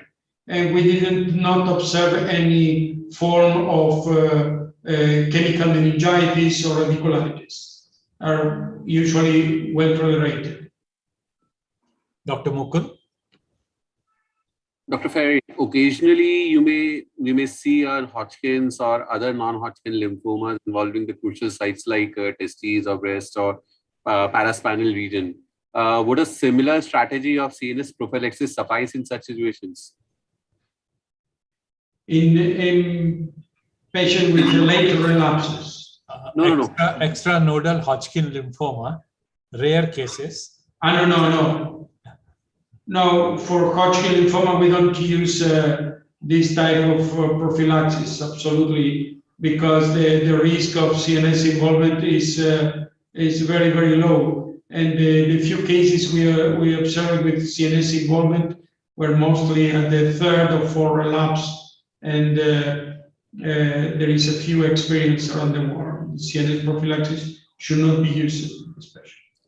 Not as a prophylaxis. What I mean was if they are occurring at such testicular Hodgkin, breast Hodgkin, he's asking that. Yeah. Extranodal Hodgkin lymphoma at the sites, which or are even follicular or mantle cell like that. With other histotypes. Without a? So you say other lymphomas other than diffuse large B-cell lymphoma that arises in a high-risk extranodal organs. This is the question. Yes. No, we don't use, because for example, we don't use CNS prophylaxis. For example, in the case of testicle, the testicular involvement of follicular lymphoma can be cured with surgical approach. This is usually a pediatric disease. And other forms that involve frequently the testes are Burkitt lymphoma, and usually the high-dose methotrexate is part of the planned treatment. Obviously, we don't use erdaepok to treat Burkitt lymphomas. In the case when you use erdaepok, probably you have to add high-dose methotrexate. Yes. Thank you. Ritu, you had some question? Thank you, sir. Just a quick question. I think it got answered. Whether Dr. Ferrari uses CNS prophylaxis in his clinical practice for primary testicular lymphoma. Primary testicular lymphoma, do you use CNS prophylaxis? Yes, absolutely. This year at Lugano, the ELG group presented the results of the ELG 30 trial with the reduction from 6% to 0% of the risk of CNS relapse with the use of 2 doses of methotrexate at the dose of 1.5 gram meter square. We strongly suggest this type of prophylaxis. It was a little surprising for me that there were not cases of CNS relapse, because in my opinion, we should use a higher dose of methotrexate, but at least in this study, 1.5 gram meter square is enough to prevent this event. Thank you. Thank you, sir. So that was the last question. We are grateful to you for accepting the invitation, sparing your time and educating us. Thank you, sir. Bye-bye. Thank you. Thank you so much, everybody. Bye. Bye. It was a pleasure. Have a wonderful day. So it's now my pleasure to introduce our third speaker of the day.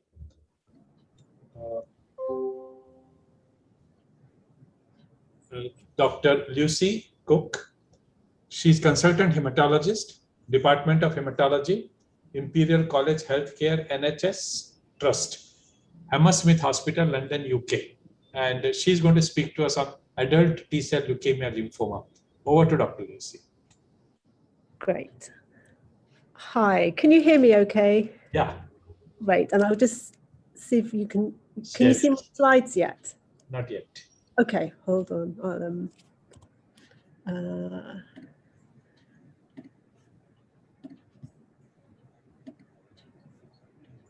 Yeah. Perfect. Okay. So I really want to start by thanking you so much for inviting me to speak today. It's a great honor and a pleasure to be able to come and talk. I noticed the suggested title was as a post-ICML update, but I have to say that adult T-cell leukemia and lymphoma never makes much of an appearance at international conferences. But nonetheless, there was some presentations within the T-cell sessions. And actually what was nice for me was that some of the work that was presented at ICML was actually our own work that came from us and our lab. So I will be able to present to you some of the data quite well as I know it.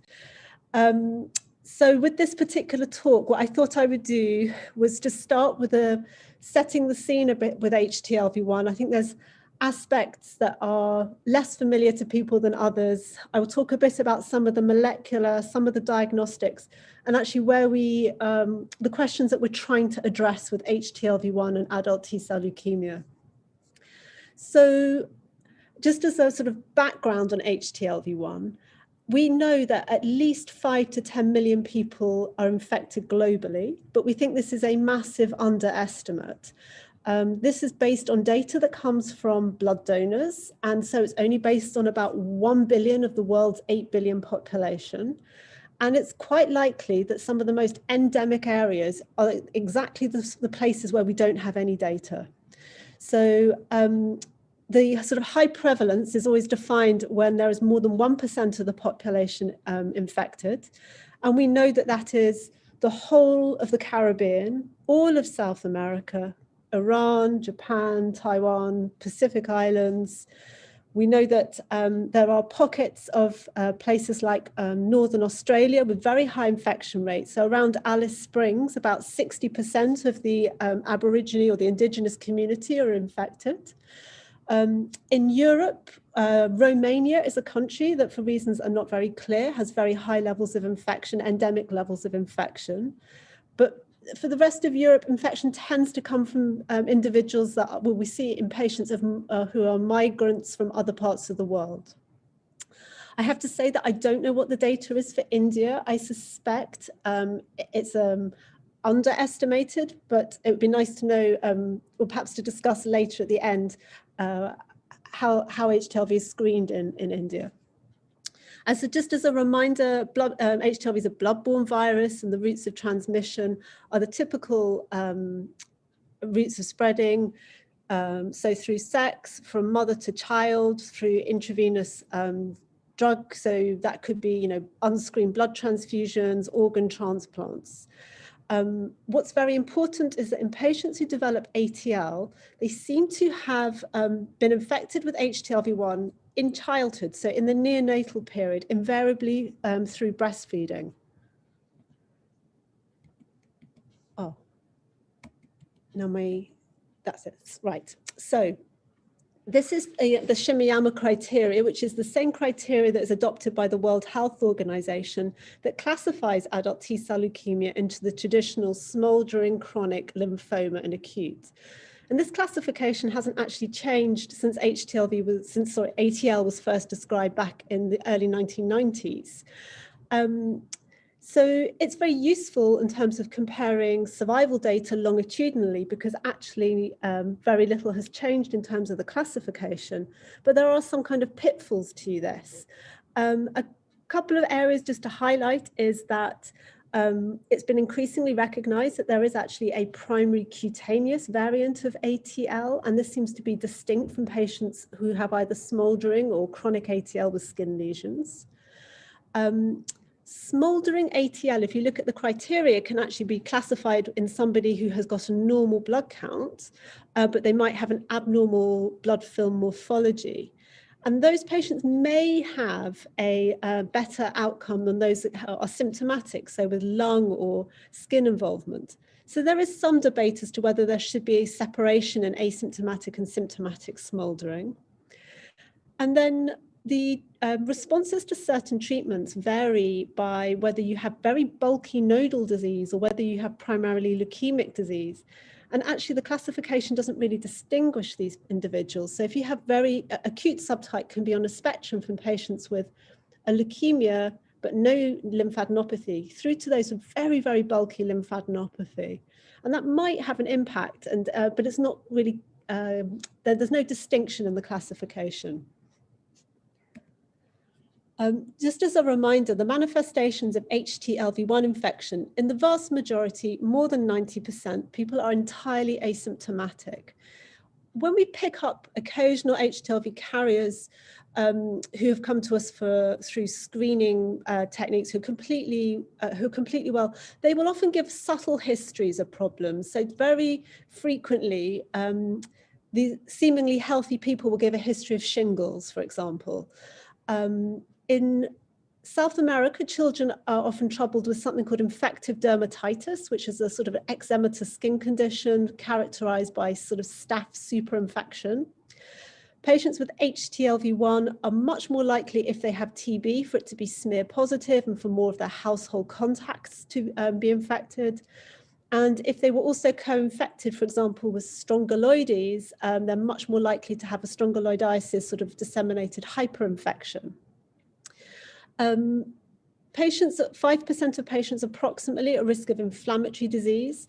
So we call this, and you'll see this later in my talk, HAM. So HAM is the HTLV-associated myelopathy, which used to be known as tropical spastic paraparesis. So it's frequently known as HAM-TSP.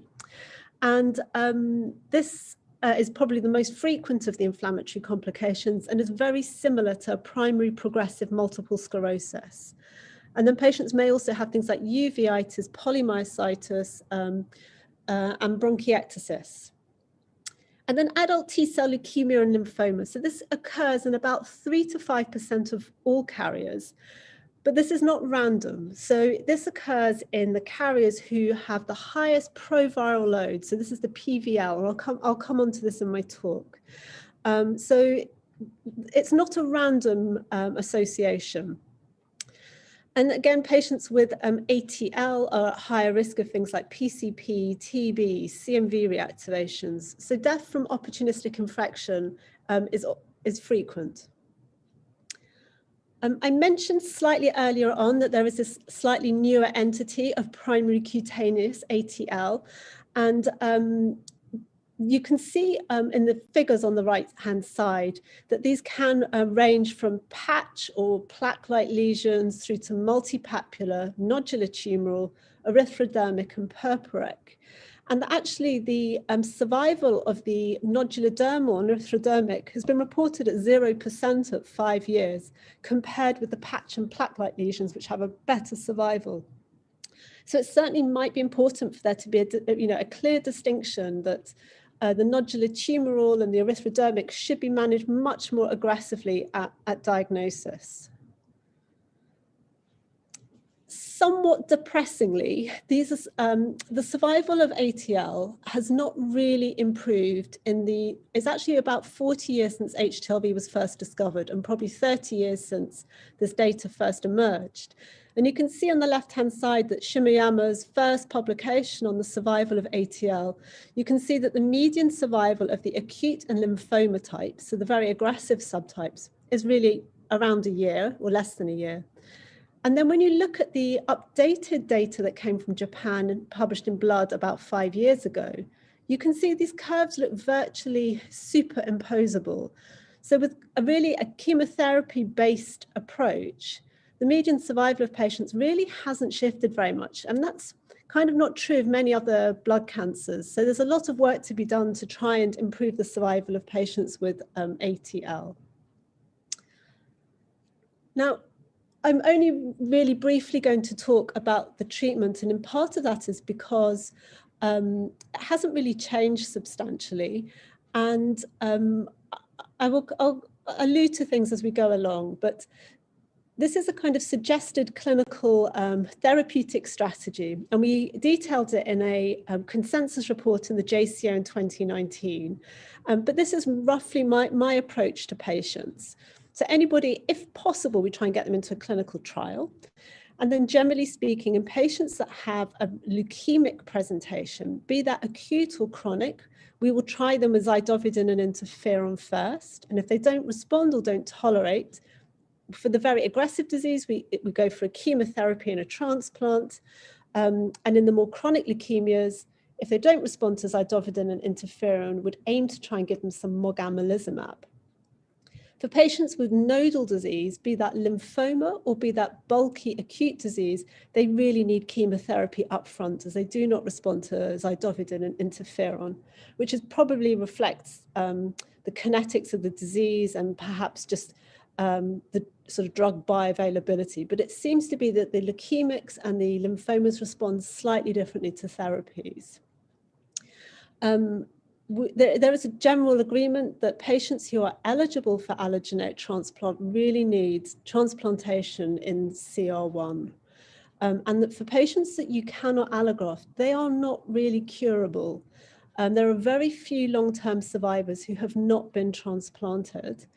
But the patients who you cannot transplant either because of lack of donors or because they're not fit enough, if they are in remission, we would try and put them on some kind of maintenance therapy. So be that zidovudin with interferon or just some oral low dose etoposide or similar chemotherapy. And it seems to prolong survival, but it's by no means a curative strategy. So really what I want to come on to is some of the current understandings and future directions. So there's been this really clear need that we need to work out which are the HTLV carriers that are most likely to develop ATL. Because if we can identify those, we might be able to intervene with therapies early before they develop these very aggressive malignancies that are typically treatment refractory. There's been a clear need to almost move on from chemotherapy or to be using novel agents as an adjunct or together with chemotherapy. So we really need to know the molecular and the epigenetic events.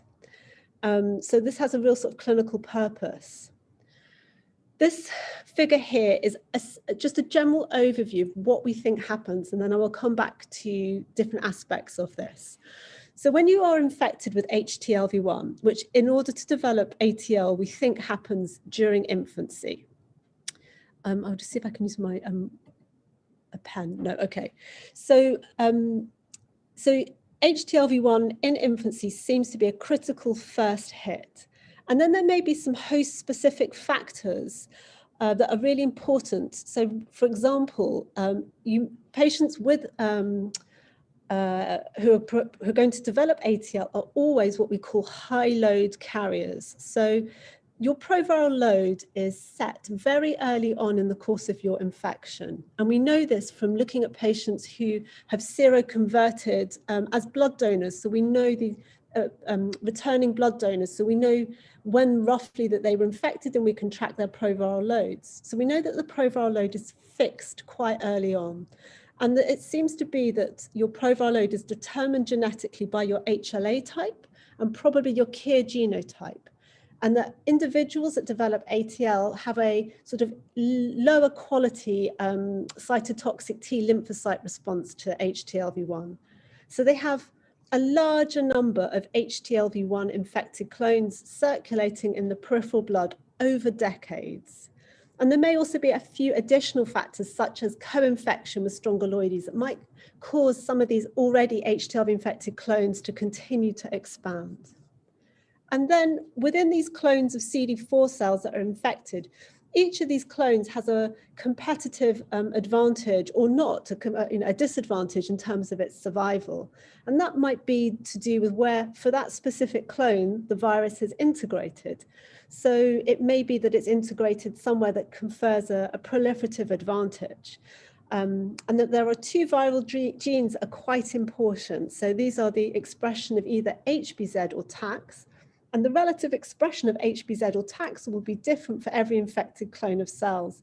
But we know that both of these viral oncogenes are able to interact with all these important cellular pathways such as CREB and AP1. And they will have, those that are successful, if you like, the clones that expand will in some way have a proliferation or survival advantage. Maybe they've integrated somewhere that, that allows them to kind of drive transcription. And that we do also know that HTLV infected clones tend to live longer than normal CD4 clones. And that may make them a bit more genetically unstable. They're much more likely to undergo DNA damage.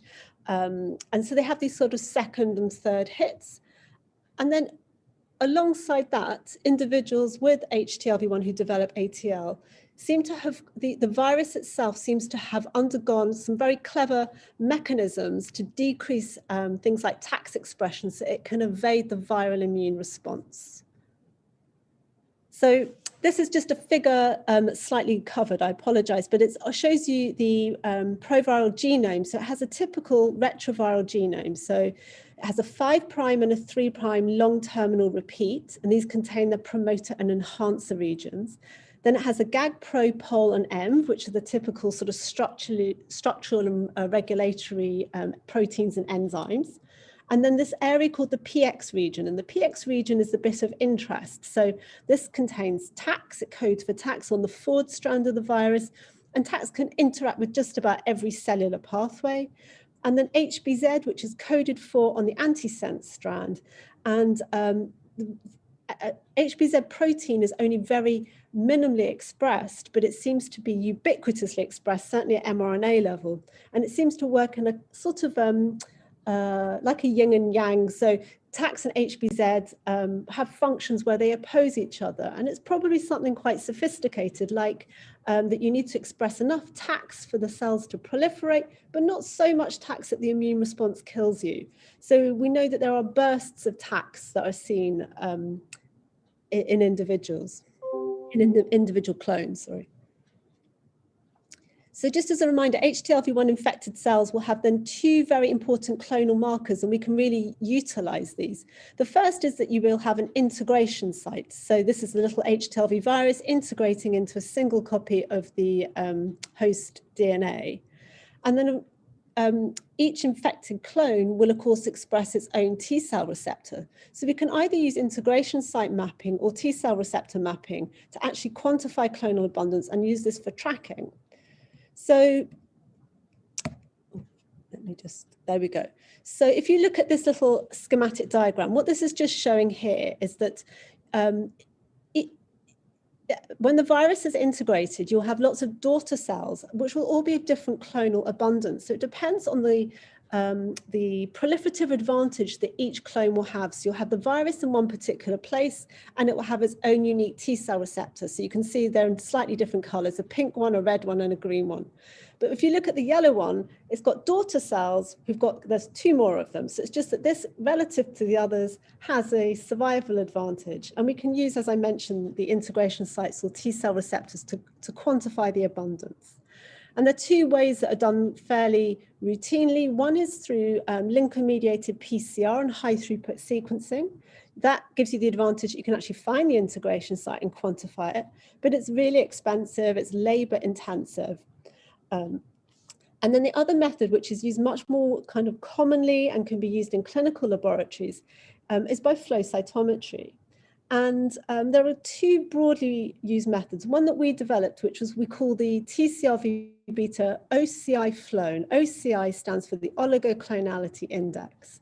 And then there was a relatively similar panel that's used widely in Japan called a HAS flow. And We like the OCI flow panel because what we can do is we can gate on the HTLV infected CD4 cells, compare them to the the CD4 uninfected cells, and then look at the TCRV beta expression and we can look for skewed populations. And these infected CD4 cells in ATL will express a dominant TCRV beta, and they're also typically CD7 negative. And then we can score the clonality in abundance, which means we can watch for emerging populations. So the panel on the left, you can develop, you can draw these essentially pie charts which visually represent. But if you imagine that each slice of the pie chart represents the relative abundance of an expanded T cell clone in the blood. So asymptomatic carriers have thousands and thousands of infected CD4 cells, but they're all relatively equally sized and very small. And they might have a couple of slightly more abundant clones, but they're still at very low absolute levels in the blood. Patients with myelopathy are actually fairly similar. So they have even more clones than the asymptomatic carriers and a few that are slightly bigger. But not really surprisingly, patients with the malignancy tend to have one highly expanded clone on a polyclonal background. So this is just the flow panel just to represent what I was just talking about. So in this particular case, this tumor, this ATL cell expresses TCRV beta 5.1 on a background of a few on a background of a sort of polyclonal infection. So this would score 0.963. If I just go back, you can see that the patients who are asymptomatic carriers will have myelopathy score much lower. This is really helpful. Sorry. There we go. So here we are actually. So you can see that this healthy carrier has a wide distribution of T cell receptor V betas in the peripheral blood compared with somebody with ATL. And we've kind of defined a clonality threshold at around 0.77. So once we see scores above this level, this seems for us to predict a kind of a threshold of concern. So which HTLV carriers get ATL? So things that we already know from the epidemiology. We know that about 5% of carriers will develop ATL, but we know this risk is virtually entirely in high load carriers. So these are people with a proviral load above 4%. We know you have one copy of HTLV infected per genome. So actually that essentially suggests that more than 4% of your mononuclear cells are infected. And in people that are high load carriers, their lifetime risk just based on their load is about 20%. Okay. We know that family history increases your risk. And we know that infection during infancy increases your risk. And what you can see here, and this poses a slight challenge in clinic, is that these are just frequency histograms of the proviral load in the different clinical diseases, so asymptomatic, myelopathy, leukemia, and lymphoma. And it's on a log scale. So at the bottom, at 1%, well, I've actually said to you that the risk is above 4%. So if you just look slightly further along, there are a large number of carriers who have very low load, and we know that actually they don't tend to develop clinical problems. But you can see there's a large number of asymptomatic carriers with quite high proviral loads, and they're very hard to counsel those individuals in clinic to actually try and understand what their individual risk is. So we have been spending some time in recent years trying to understand this much more on a molecular level so we can try and get to a kind of personalized risk. So what are the molecular events? So as I have said, HTLV infection in early life, a high load, and then there's this big black box where we don't know really what happens, but decades later, ATL emerges as a clonal tumor in a small proportion of patients. But Kataoka and colleagues did some amazing work about 5 or so years ago where they did some whole exome sequencing and targeted sequencing on about 400 or over 400 patients with different subtypes of ATL. And they have identified a number of recurrent pathways that have been mutated. And these are pathways that are really important in generally T cell receptor signaling and an immune escape. So the panel on the left here shows an infected HTLV cell in an asymptomatic healthy person, and you can see that essentially signaling occurs through the T cell receptor, through the PLC gamma pathway, right down to the NF kappa beta that translocates to the nucleus. That helps drive viral transcription of GAG, POL, ENV, and TAX. TAX then translocates back to the nucleus, and TAX can interact with pretty much anything. And then TAX is also expressed via the MHC to immune cells, and immune cells will obviously keep the virus in check. The recurrent mutations, if you look in the panel on the right, these are the kind of bombs. You can see that there are recurrent mutations in the T cell signaling pathway in CCR4 to CCR7, which are important receptors for chemokine signaling, excuse me, and also mutations in the MHC. And of course, that if you mutate your MHC, you don't express TAX as efficiently to immune system. And then right at the bottom, there are mutations in the HTLV genome itself. So TAX, for example, undergoes mutations. The promoter enhancer regions can have regions of hypermethylation, which means that they downregulate TAX, or there could even be just deletions in that region. So there are these complex mechanisms that allow the virus to escape the immune response. So since Kato Oka published a report about 5 years ago on the molecular landscape, there have been some interesting molecular observations that correlate with this. So one of the nice things that his group again produced was that the number of mutations actually seems to impact survival. So you can see with this Kaplan-Meier survival curve, if you have a high number of mutations or copy number aberrations, your survival is much inferior. The second, excuse me, thank you. So the second important observation is that there are some specific mutations. So cyclin N2A deletions, IRF4 mutations, PDL1 amplifications, that in the indolent types of ATLs, the chronic and smoldering, appear to be associated with inferior outcomes. And in fact, in this report, there's a 3-year survival difference that's really quite striking, 30% versus 82%. So 30%, of course, if you carry these abnormalities. So in Japan, of course, they're suggesting patients with indolent ATL who have these mutations perhaps should be considered for much more aggressive upfront therapies.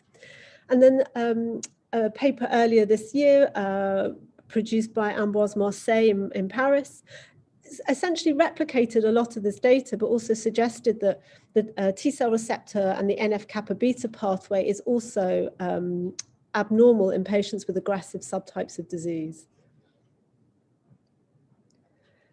There have been some clinical implications to some of these observations. So, for example, I mentioned that PD1 may be very important. The amplifications have been noted. There was a clinical trial in the US using nivolumab, but it had to be halted after the first 3 patients that were recruited had a hyper-acceleration within literally just a couple of doses. The group that ran that clinical trial have been working on trying to understand what that might be about. And it is suggested that perhaps PD1 is really also a tumor suppressor in the Tregs that are infiltrating the tumor. So in the more healthy Tregs, and that actually by blocking these, you're sort of upsetting the balance. There is another clinical trial going on in Japan using nivolumab, and they haven't had the same issues as in the US study, but we will have to await further data from that. And then, of course, IRF4 mutations. These are widely reported. It's thought that they're actually in subclones and not necessarily a founder mutation.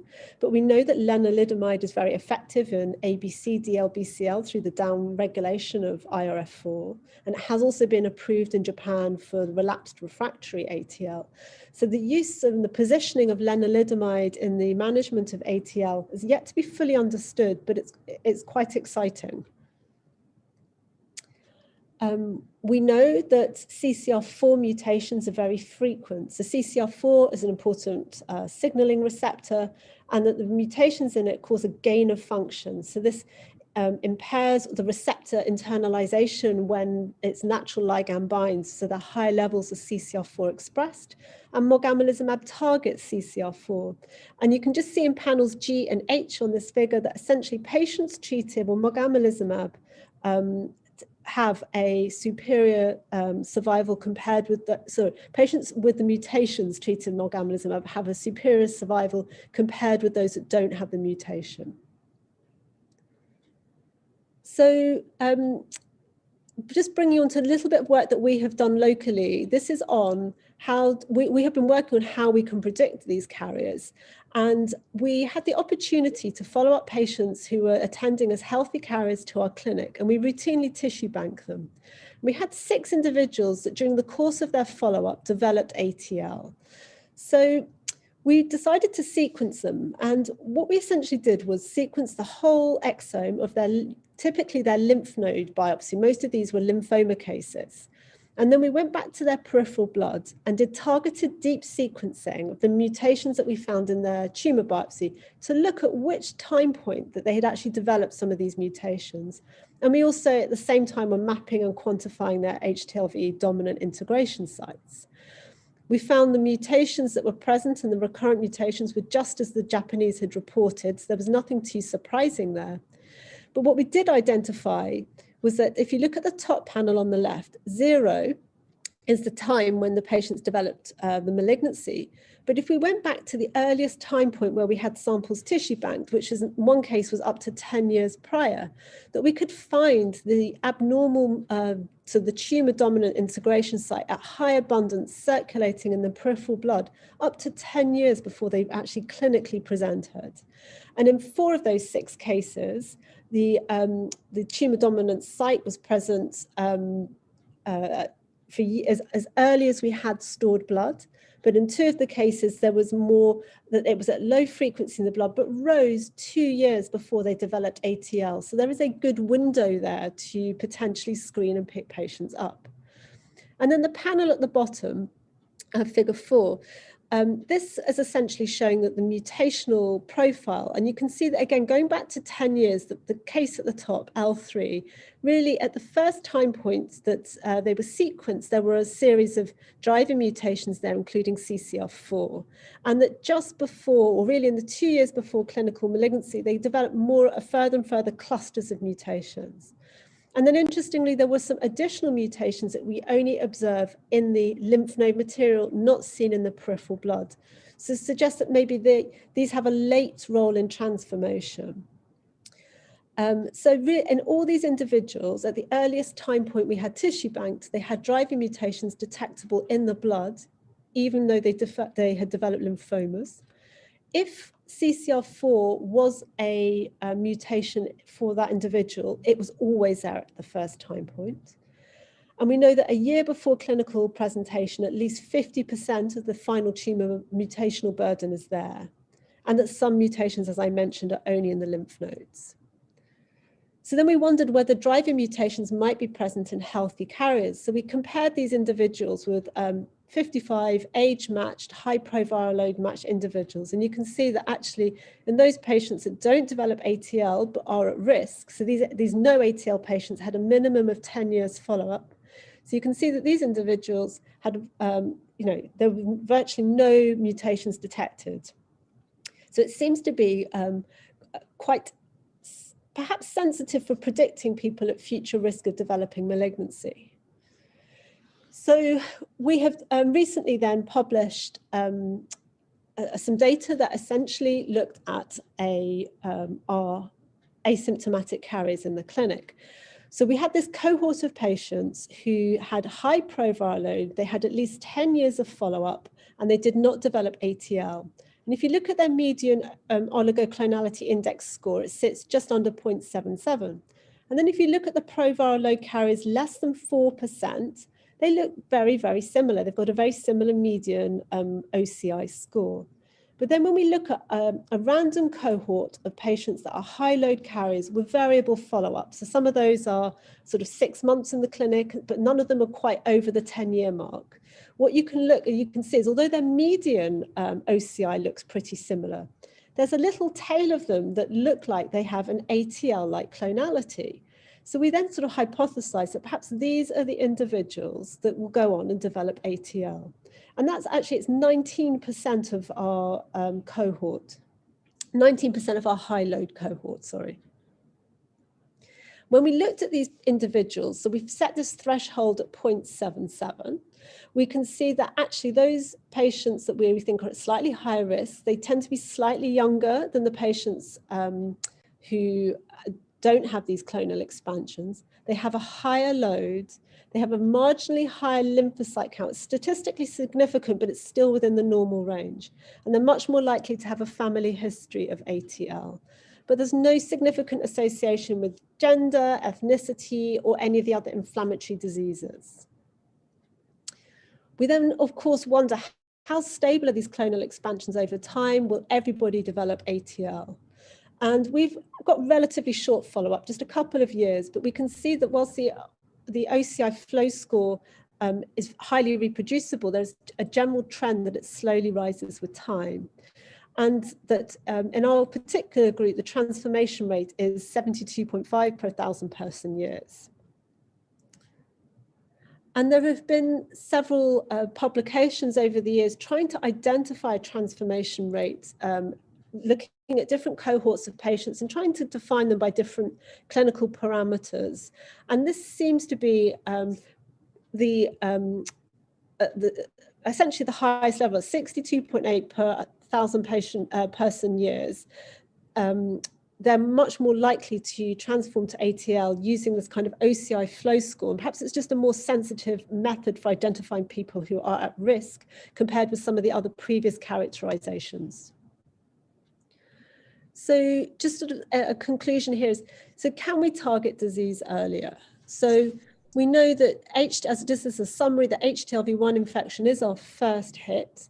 We know that you really need to be exposed to HTLV1 really during infancy is the critical time, that your HLA type will determine your proviral load above 4%. So the high load carriers above 4%, after decades of infection are really at highest risk. So the median age of presentation in the UK and the US is somewhere between 40 and 50 years. We know that about 20% of our high load carriers will have these ATL-like T-cell clones circulating in the blood.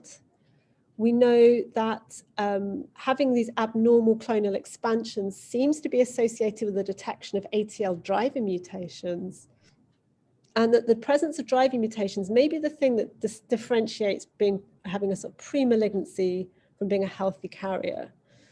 There's sort of other people as well have published that subclonal evolution seems to be occurring. So there are these sort of outgrowths of small clones, particularly in patients, for example, who are chemotherapy treated, that actually you get rid of the dominant clone, but you can actually drive the presentation of a subclone, a dominant subclone.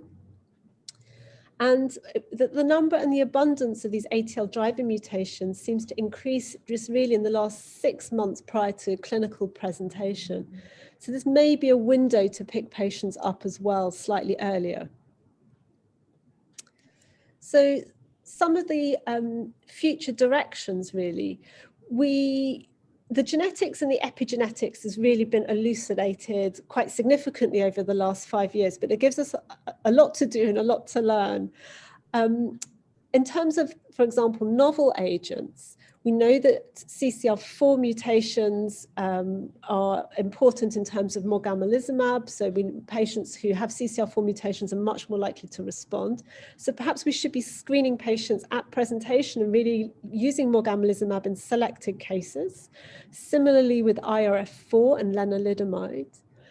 Abnormal P53 is frequent and it's a challenge, and it may be very important in terms of determining survival, but how to overcome this. There are so many other diseases, in the CLL sphere where we have different agents for abnormal P53, and perhaps we need to be thinking about how to use some of these drugs or new drugs for abnormal P53.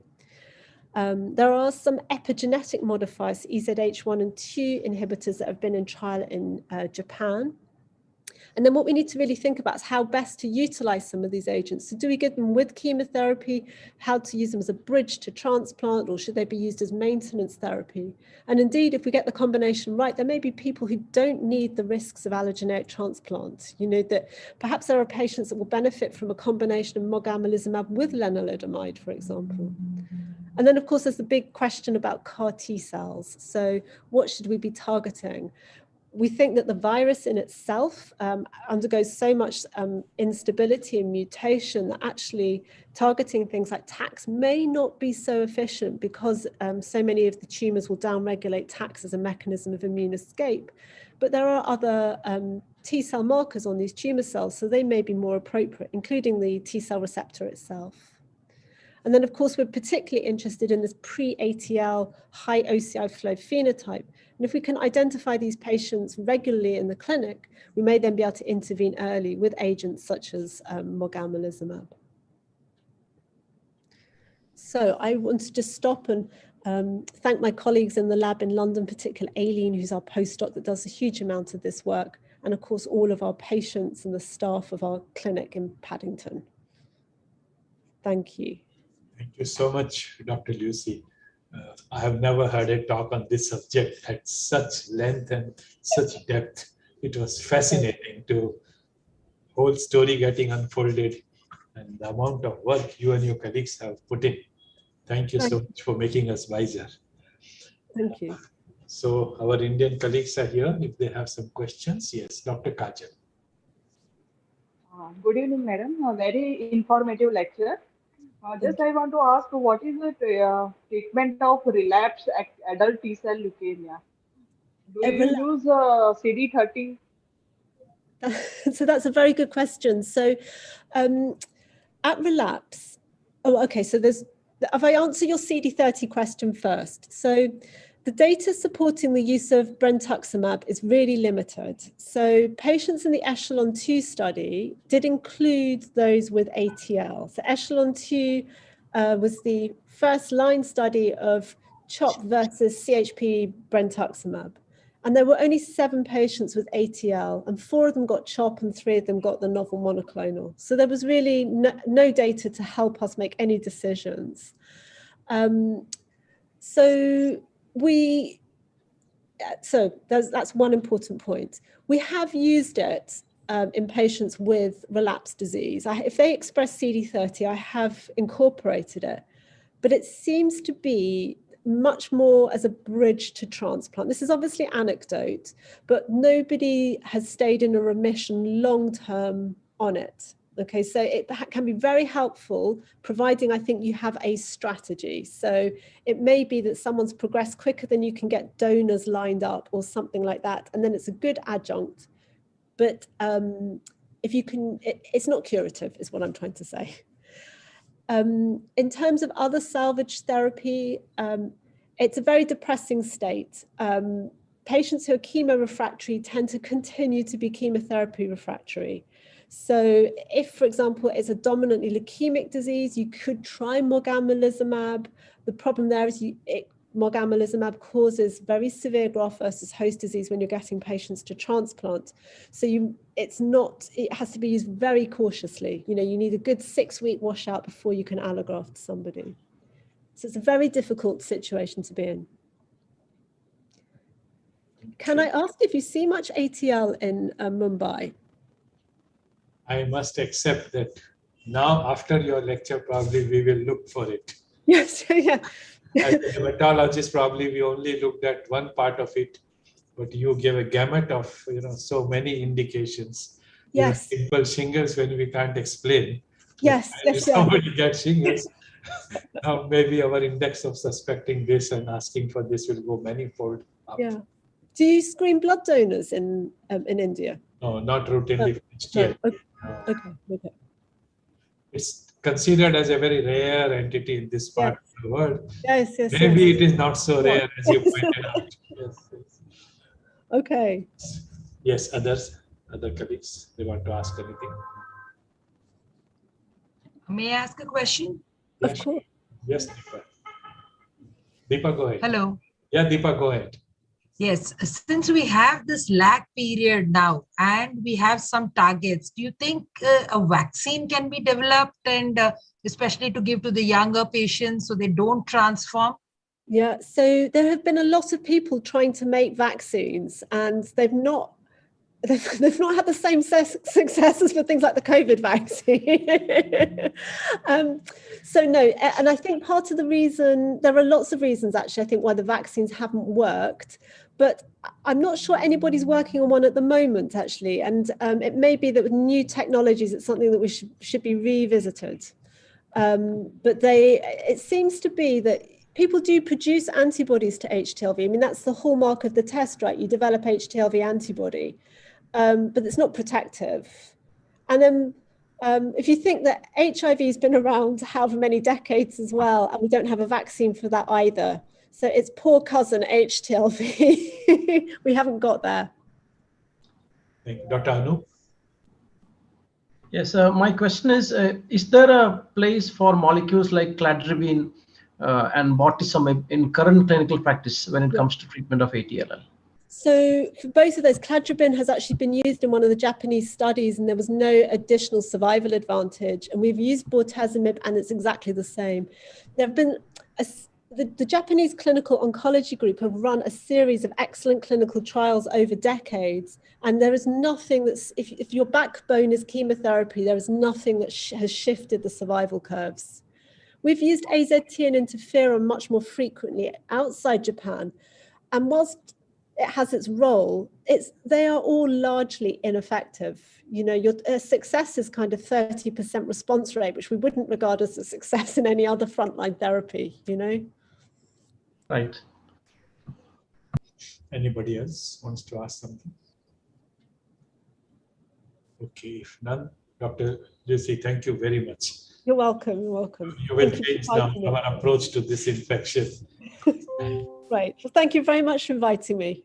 Thank you so much and have a wonderful day ahead. Thank you. May I request Dr. Manoj to give the official vote of thanks?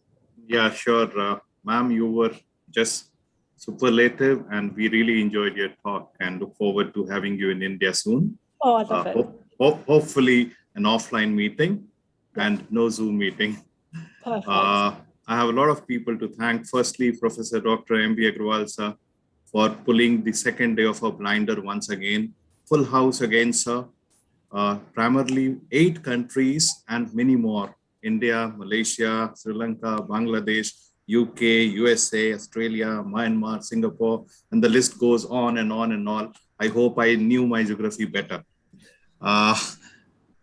Professor Dr. Vikram Matthew for those pearls of wisdom, Dr. Lakshmi and Dr. Andres for those wonderful talks, and experts from India, Dr. Ritu Jain, Dr. Mukul Agarwal, Dr. Samir Melinkari, Dr. Hasmukh Balar, Dr. Abhishek Duhatra, Dr. Anup, Dr. Priyanka Srivastava, Dr. Prashant Bhatt, Dr. Kajal Shah, Dr. Deepa Trivedi, and Dr. Nishad Dakade. And all the delegates who have logged in a huge number, as sir mentioned in the beginning, 1,200 plus delegates who have registered for this 7-week of marathon updates on lymphoma. Please do not forget to log in again at 5:45 tomorrow in the evening. Tomorrow will be day 3rd. Thank you very, very much. And hopefully we will have a physical meeting soon. Good night. Thank you, Dr. Manoj. Good night to everybody. Good day to Dr. DC. Thank you. Bye-bye. Bye, everybody. Good night, sir.